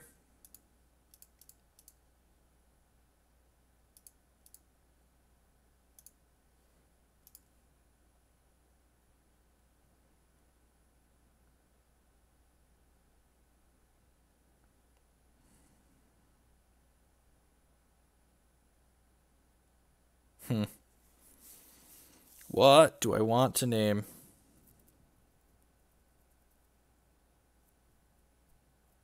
I'm just going to name Snapcaster. See what all is in their deck here.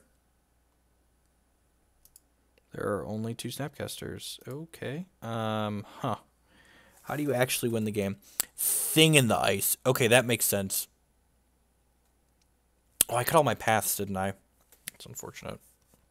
Hopefully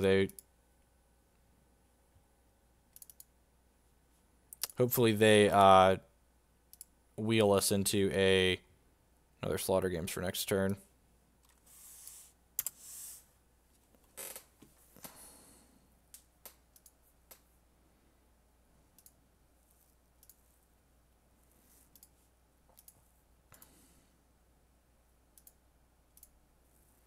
It's probably a sideboard win con, right?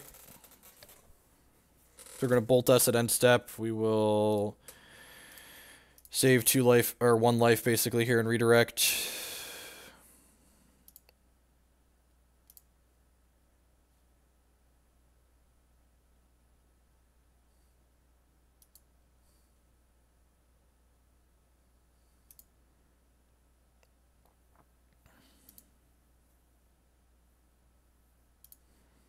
Hey, look, another Slaughter Games. Sign me up. So we're trying to dodge them playing thing in the ice this turn. If they have it, they're almost certainly playing it out, right? And then we're actually just kind of cold to it. Big Nuki with the 14-month resubscription. Thank you for the continued support. I do appreciate it. Welcome back. Welcome back. Welcome. We named Snapcaster Mage because we didn't actually know like what they had going on. Yep. Feel like we're going to get Thing in the Ice. Oh, please don't Thing me. Please don't Thing me. I want to Slaughter Games you next turn. If we take the Thing in the Ices out of their deck, they only have Lightning Bolts left to kill us with. Oh, geez, we're going to get to do it, aren't we?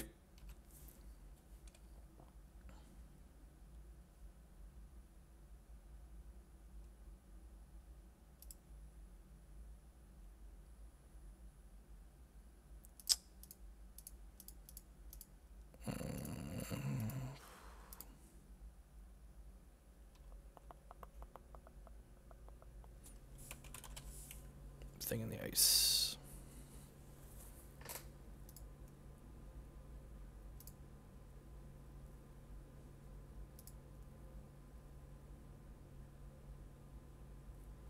We're at 12 now. That's 4 bolts, and they can reuse their bolts, right? With Days Undoing shuffles their Crypt back into their deck.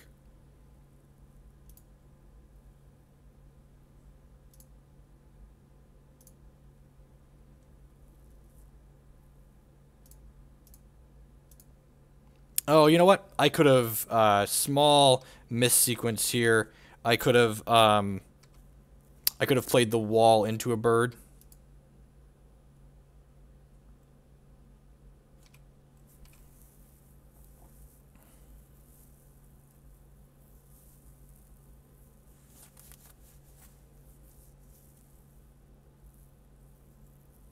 Sure.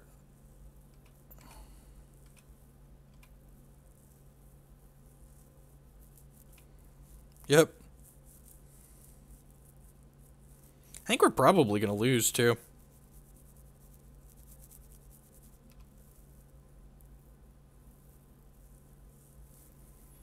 They might just bolt us out of this game.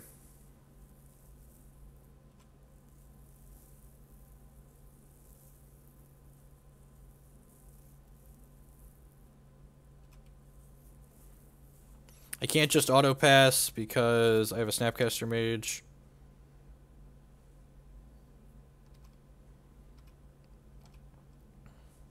We have a Chord on top of our deck. Time is an issue for them. You're not wrong. If we can somehow win this game, or we took most of their win conditions away, I really should have named Lightning Bolt instead of Snapcaster Mage with the first one. I almost did.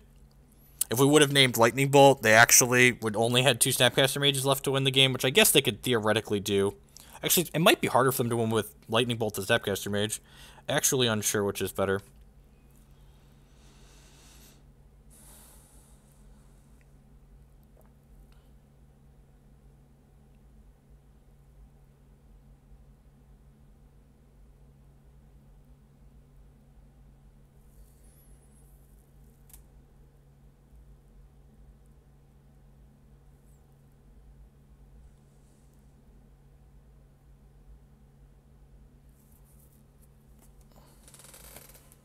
Sure.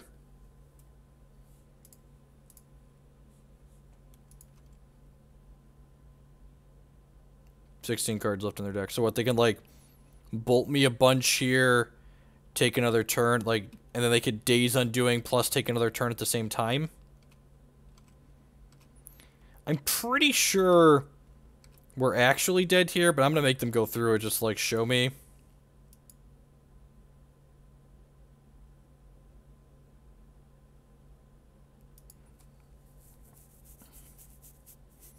And the way we're dead makes me think that first Slaughter game should have taken...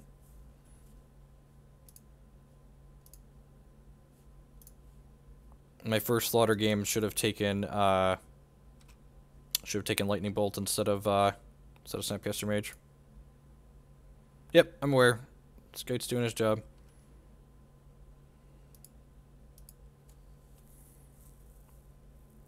Alright, sweet. Skite's gone. It's just auto pass.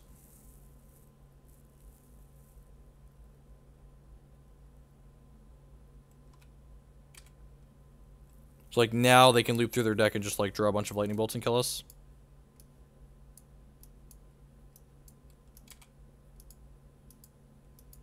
Yeah, woof. Neat deck. I definitely... And, like, this is the type of thing where, like, again, not being familiar with what my opponent is doing costs us this game. If we would have been familiar with what my opponent was doing, what their win conditions were, we would have taken the Lightning Bolts instead of the Snapcaster Mages with the first Slaughter games.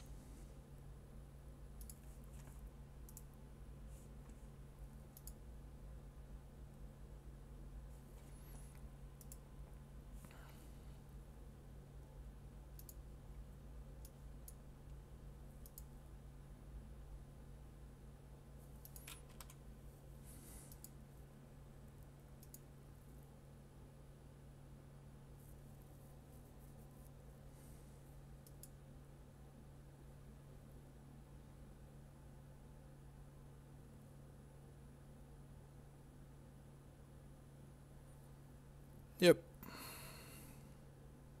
So there's a non-zero chance that if we took the Lightning Bolts, like, they could, like, tap our team and, like, generate enough turns with Snapcaster Mages, but I think that's less likely than us just getting bolted out here, which is definitely happening.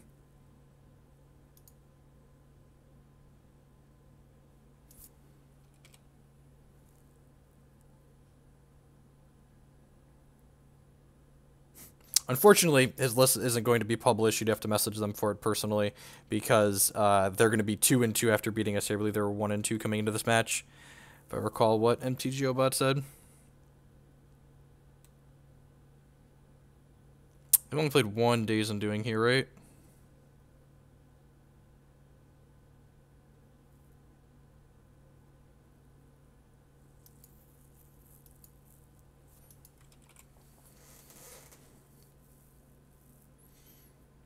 Maybe the chat was also right about having taken the time warps as opposed to the Snapcaster Mages. Like, they can't combo like this without the time warps.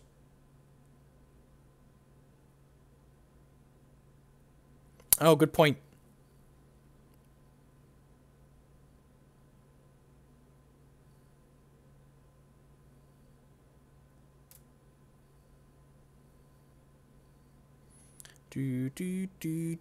Kill me! Kill me! Oblige. Oblige. Am I dead yet? I will be soon. Am I dead yet?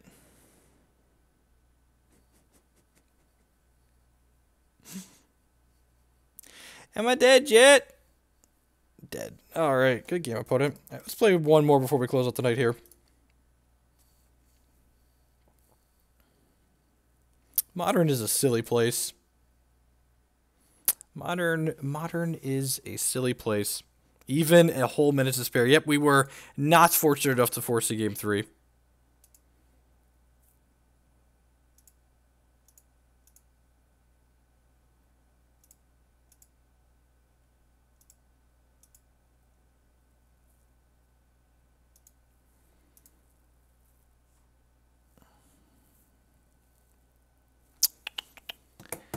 Thanks everyone for hanging out for a late night stream. It's probably not late night everywhere, but it is just about midnight here in the central United States where I am. So we're going to play one more match here and then wrap it up because my tiny children will be running around about 7 hours from now, or give or take. So appreciate everyone stopping by. Remember, if you're new to the stream and you're enjoying the content you see here, use that follow button there on your screen.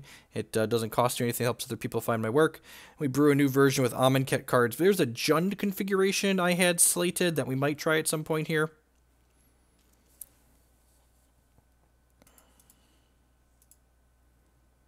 If I can get the cards for it.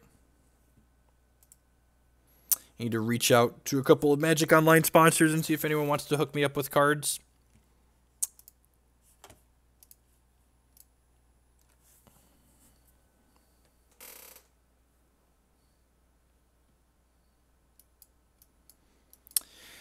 So that's fine.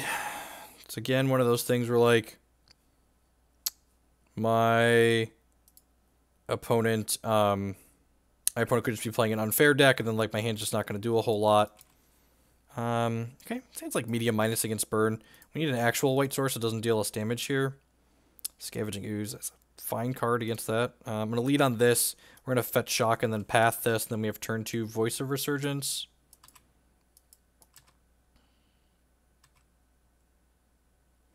There are links to the deck list below the stream.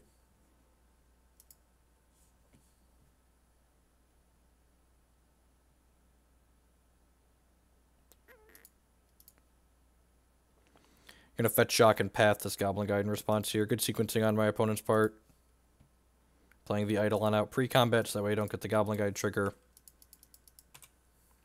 We're gonna go tapped land, pass back, probably path this Eidolon inside of combat next turn. Scavenging Ooze is, like, kind of awkward, because, like, I want to gain life, right? But, like, I have to keep voiding their troops with my Path to Exiles. Like, I'm not going to have anything to eat with the Scavenging Ooze. For the Jund list, mtgcardmarket.com. I write there almost every week. You can find my stuff. Usually goes up on Fridays. I believe the Kiki-Jiki stuff was 3 weeks ago.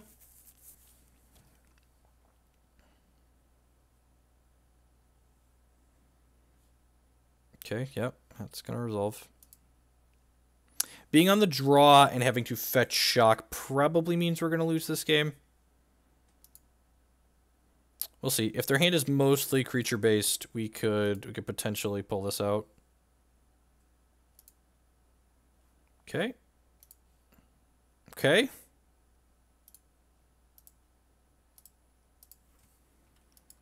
We're going to 9 here. They have 3 cards left in their hand, so potentially just dead on their untap.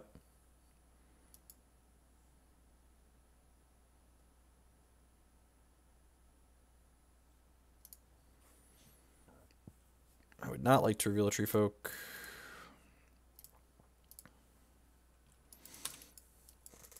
Modern brews, entirely new ideas. I don't think so offhand. There's a few things that have been running around that I've seen other people working on that I would like to take a crack at, but I don't think I have anything completely off the cuff new. I would like to try the Jund configuration of this a little bit with the discard suite and Call Against Command, because Call Against Commanding Eternal Witness back is just good, clean fun, really.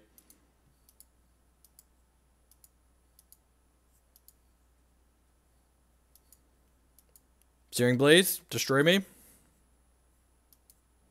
Love being destroyed by Searing Blaze. It's my favorite. Boros Charm incoming. We're going to block the Goblin Guide to make her... let's just concede the game and not show them more cards in our deck. That's probably the tactical play here. So we're going to board down in this matchup. I'm going to cut some of our clunky top end here. Nahiri's, Pia, Linvala, Titan. Bring in Forge-Tender. Bring in Helix. I actually don't have that many cards for this matchup in the board. I guess I cut the Blessed Alliance that I had previously. Pontiff isn't very good. That definitely has to go. Maybe I'm leaving the Nahiri's in. That seems like medium minus at best, but... I put this in and put these two idiots back in. I think that's the plan. I'm not excited about it. This board is not configured well for burn. What is this board configured well for? I don't know. It's a good question. Turn 3 Courser plus gain a life. Sign me up.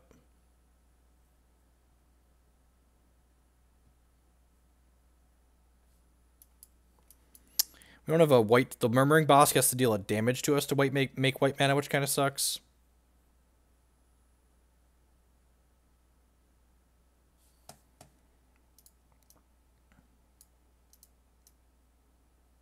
Don't put off your homework. School is important. Should void all of the troops. I agree. Void them all. Slaughter Games the Lightning Bolts. We messed up last time. Last time we did Slaughter Games the Lightning Bolts. Fool me once. Windswept Heath. Appreciate the card, friend. Play this. Play this. I'm going to let you all in on a little secret to beating the burn deck. Always block. The thought, your opponent's going to attack this Goblin Guide into your Wall of Roots, and this thought's going to go through here. You're going to go, what if my opponent has Searing Blaze? The answer to that question is, even if they do, something you play is going to die to Searing Blaze at some point. You might as well make it be your Wall of Roots. Just block and gain your points of life and just get it going. Sure. You gonna path me? Oh, God bless. I mean, I guess I take some damage this turn, but like next turn I get to do this, into this, into this. Sign me up. Drew another land, yep. Goblin Guide's playing for the home team here. Doesn't matter what's on top unless it's the basic planes. Yep. Play this.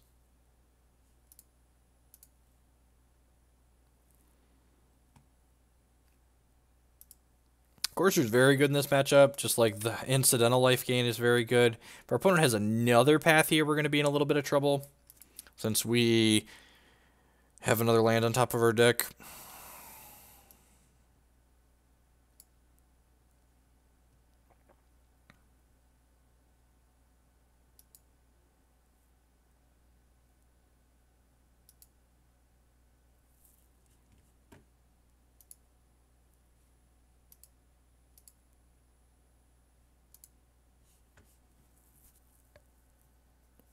Alright, I'm assuming they're not attacking here. They put double Rift Bolt on suspend. Good stuff. Alright. It's another land. Alright, well, we're going to fetch that away. Small mistake there. Should have gotten the Sacred Foundry. I'm assuming this is about to eat double Rift Bolt. At least Nahiri gives us something to do with all these lands in our hand.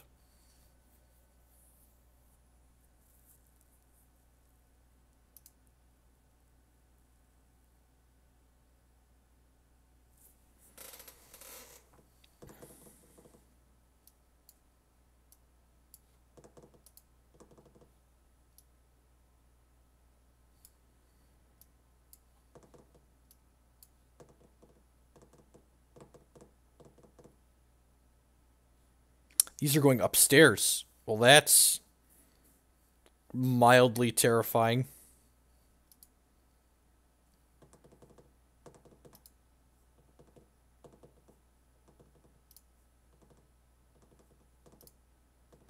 Oh, you know what? I shouldn't have fetched this away right away, because this Goblin Guide would have triggered and put it into our hand. That was a really, really pretty, potentially a critical sequencing mistake here. Oh, do they just have a Searing Blaze here? That makes sense.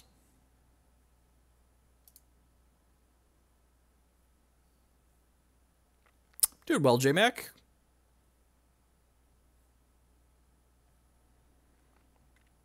So we're going to take 1 from the Searing Blaze.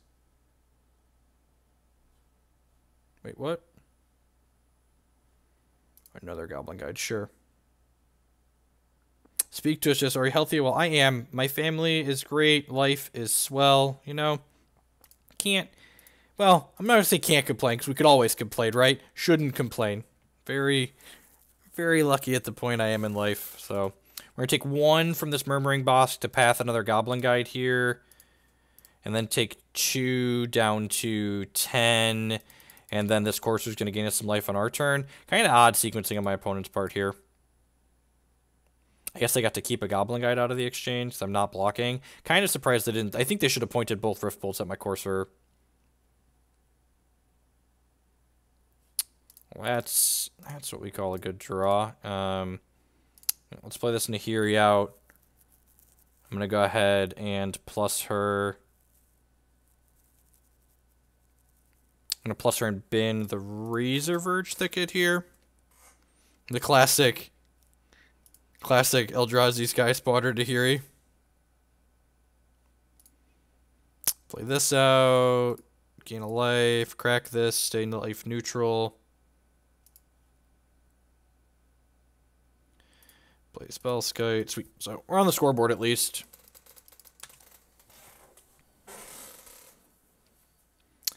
On the scoreboard.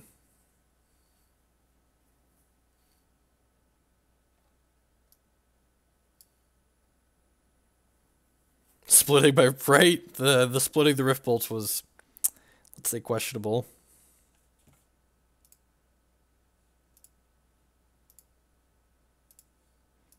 Questionable is a good word for it.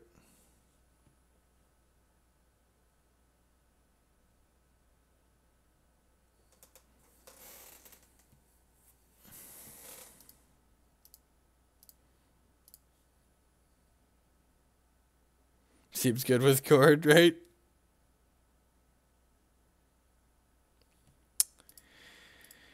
Let's discard. Just every time, apparently. Let's discard this Misty Rainforest. Let's play this Overgrown Tomb. Gain some life. Pass the turn back to my opponent.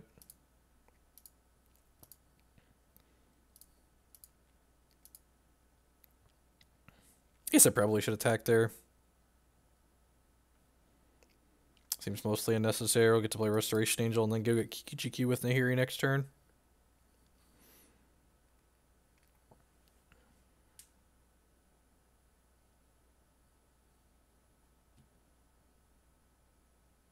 Is this going to be the Boros Charm hit Nahiri for 4?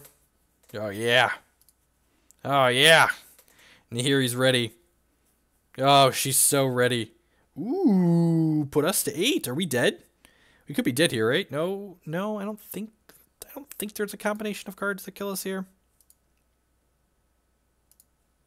I'm just gonna go ahead and do this as fast as possible.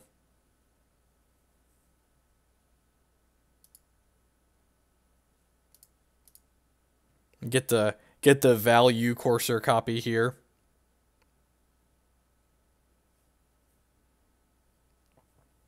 Oh, you know what? I should have, I mean, you know I have the Restoration Angel in my hand, so I'm going to play this.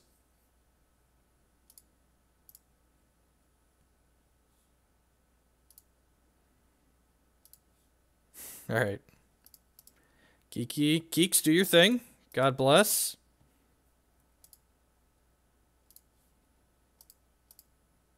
Haha. Haha.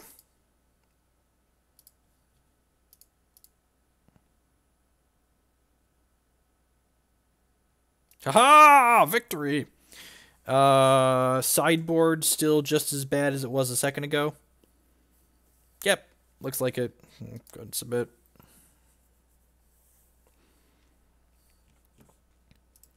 Hope everyone had a good evening. Hope you enjoyed yourself. This is going to be my last match of the night, my last game of the night. So thank you for watching. Remember to follow the channel and follow me on Twitter if you want notifications on when I'm going to be playing which games.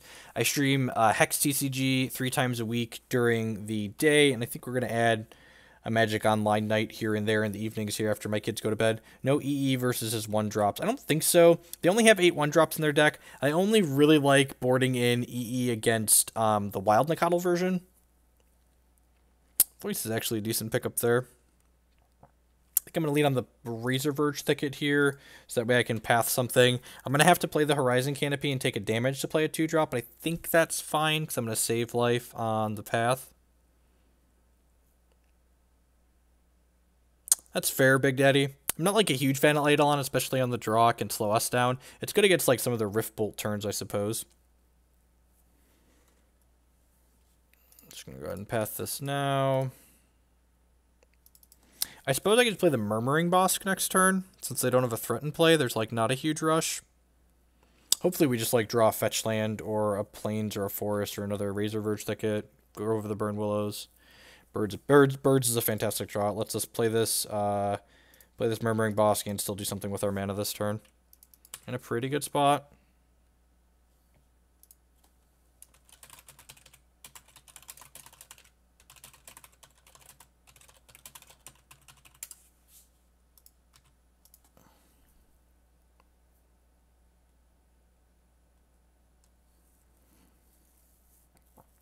It's not about the viewer count. Like, 300 viewers is not going to pay my bills. Like, I'm playing games because I enjoy playing them. Like, that's what it comes down to, right? Like, having 300 people watching is not going to require my wife to work less.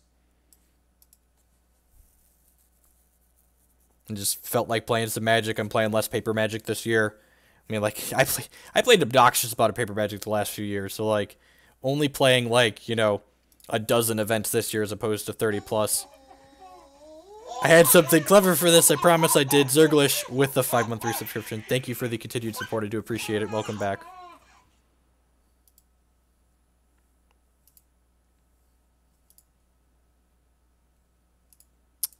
To go ahead and play my Voice of Resurgence out here. Can playing games actually pay your bills at all? I mean, for big streamers, it definitely can. You know, like there's streamers that literally have tens of thousands of subscribers.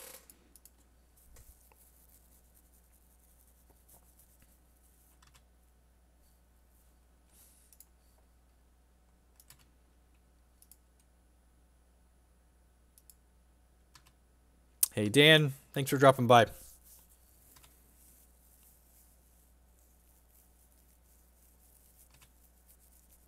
For those of you, actually, that's something I haven't plugged tonight. For those of you, if you came in late to my stream at all, my YouTube channel is linked in the stream information below. I archive all of my streams there. That's part of the reason I don't stream with music playing in the background, so my streams don't get muted. So if you're watching them at home, if you miss some of them and you want to catch up on them, you can watch them on my YouTube channel. They all get posted on there. I'll get them uploading shortly after I finish here this evening, and they'll be available by the morning.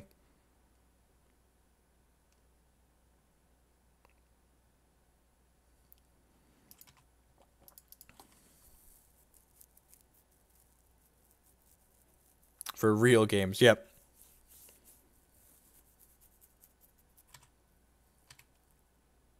So, we're in a pretty good spot here, right? Like, we've got this Helix in our hand, we've got the Spellskite, we've got this Courser of Kruphix.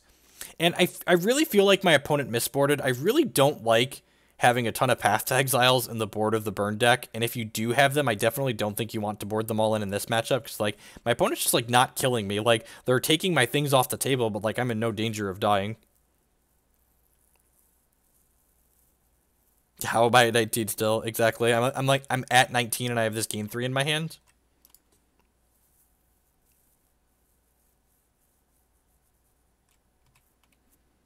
Okay, yep, 16.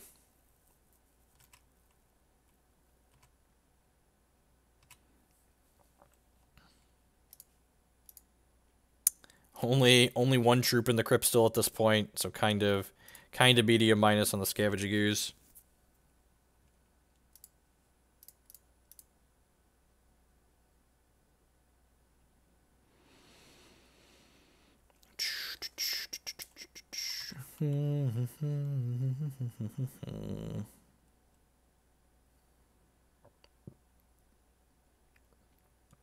A Boros Charm here, sure. Path to the Void, right? It's possible I should have just left up Helix here. I guess he could technically have a sequence that kills Vu. It's pretty unlikely through the Spellskite, but it could happen.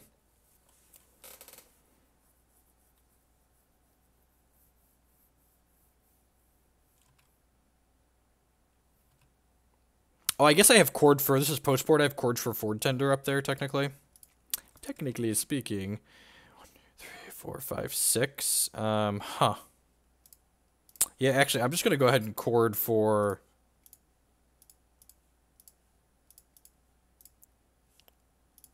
Just going to Chord for the other Courser of Kruphix here. Once I have the guaranteed life gain in my hand.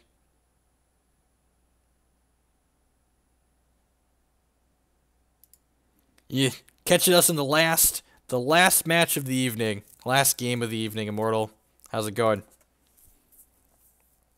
My Hex stream starts 12 hours from now. I gotta sleep. Maybe get something to eat in the middle.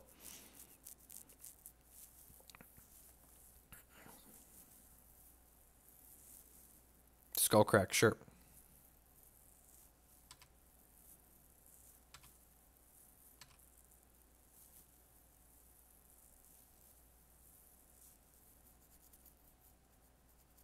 What am I doing standard? Not sure, Ryan. Maybe we'll do that later this week. I definitely want to play the blue-white control deck some. We are getting pretty close to dead here.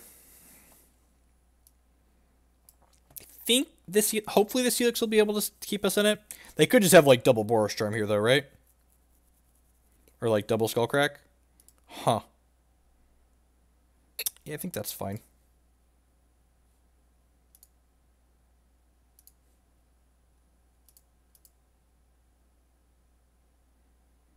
Well, I guess cracking this is loose. We could have just died to... Could just died to Boros Charm there. Could still die to Boros Charm in response to this trigger. I know we have a Lightning Helix now. Play this off the top. Play this off the top.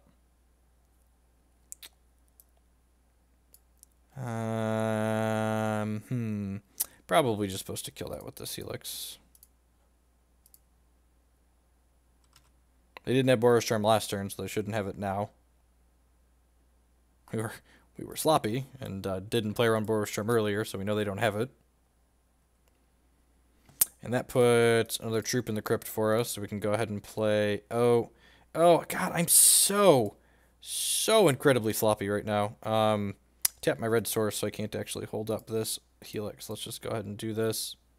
I feel it's a modern right now. I think Living End has a chance to do something with new cyclers. No idea. I haven't actually looked at what cyclers could possibly slot into Living End. Sounds like a deck worth exploring, though. As Foretold could also be interesting in Living End. I also think Living End gained a potential power boost from... what's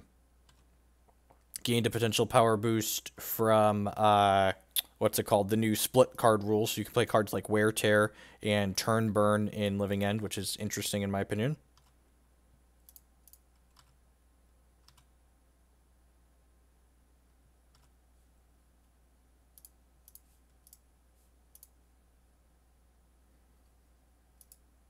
The modern format as a whole seems pretty reasonable right now. Death Shadow is kind of like playing like a twin-esque role in the format.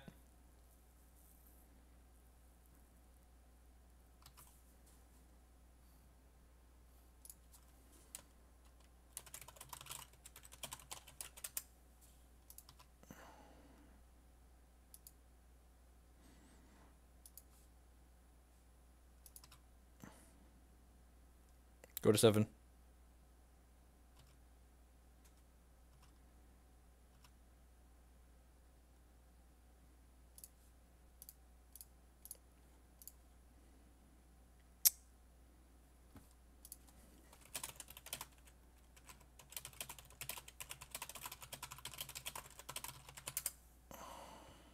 I'm gonna.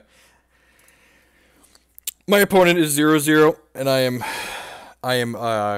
0-2, so I'm gonna go ahead and concede to them because our first match in this league bugged out. So we will get to. They should comp us that league because we lost round 1 to a bug anyway. So I'm not gonna give them a loss on their first round of their league, where they're 0-0 when we are 0-2. So. What do you mean by it's a twin-esque deck? I mean, it is largely a fair interactive deck with a combo element to it that allows it to kind of police the unfair things in the format. It's really good against a lot of the things that are obnoxious in Modern. It kind of keeps those obnoxious things in check in the same way, I almost said Wintermoon Twin kind of polices the format. At any rate, we ran a little bit cold in a couple of matches tonight, but, I think we weren't too far out of course. So, we punted one of my matches, so we would have finished that first league 3-2 for sure if I take the right line in the first round that we played. And then we technically finished 1-2 in that league. So we batted 500, went 4-4 on the evening. If you're looking for this exact deck list that we played here tonight, you can find it linked in my stream information below. Remember to follow if you want more information on when I'm going live with different games. You also follow me on Twitter.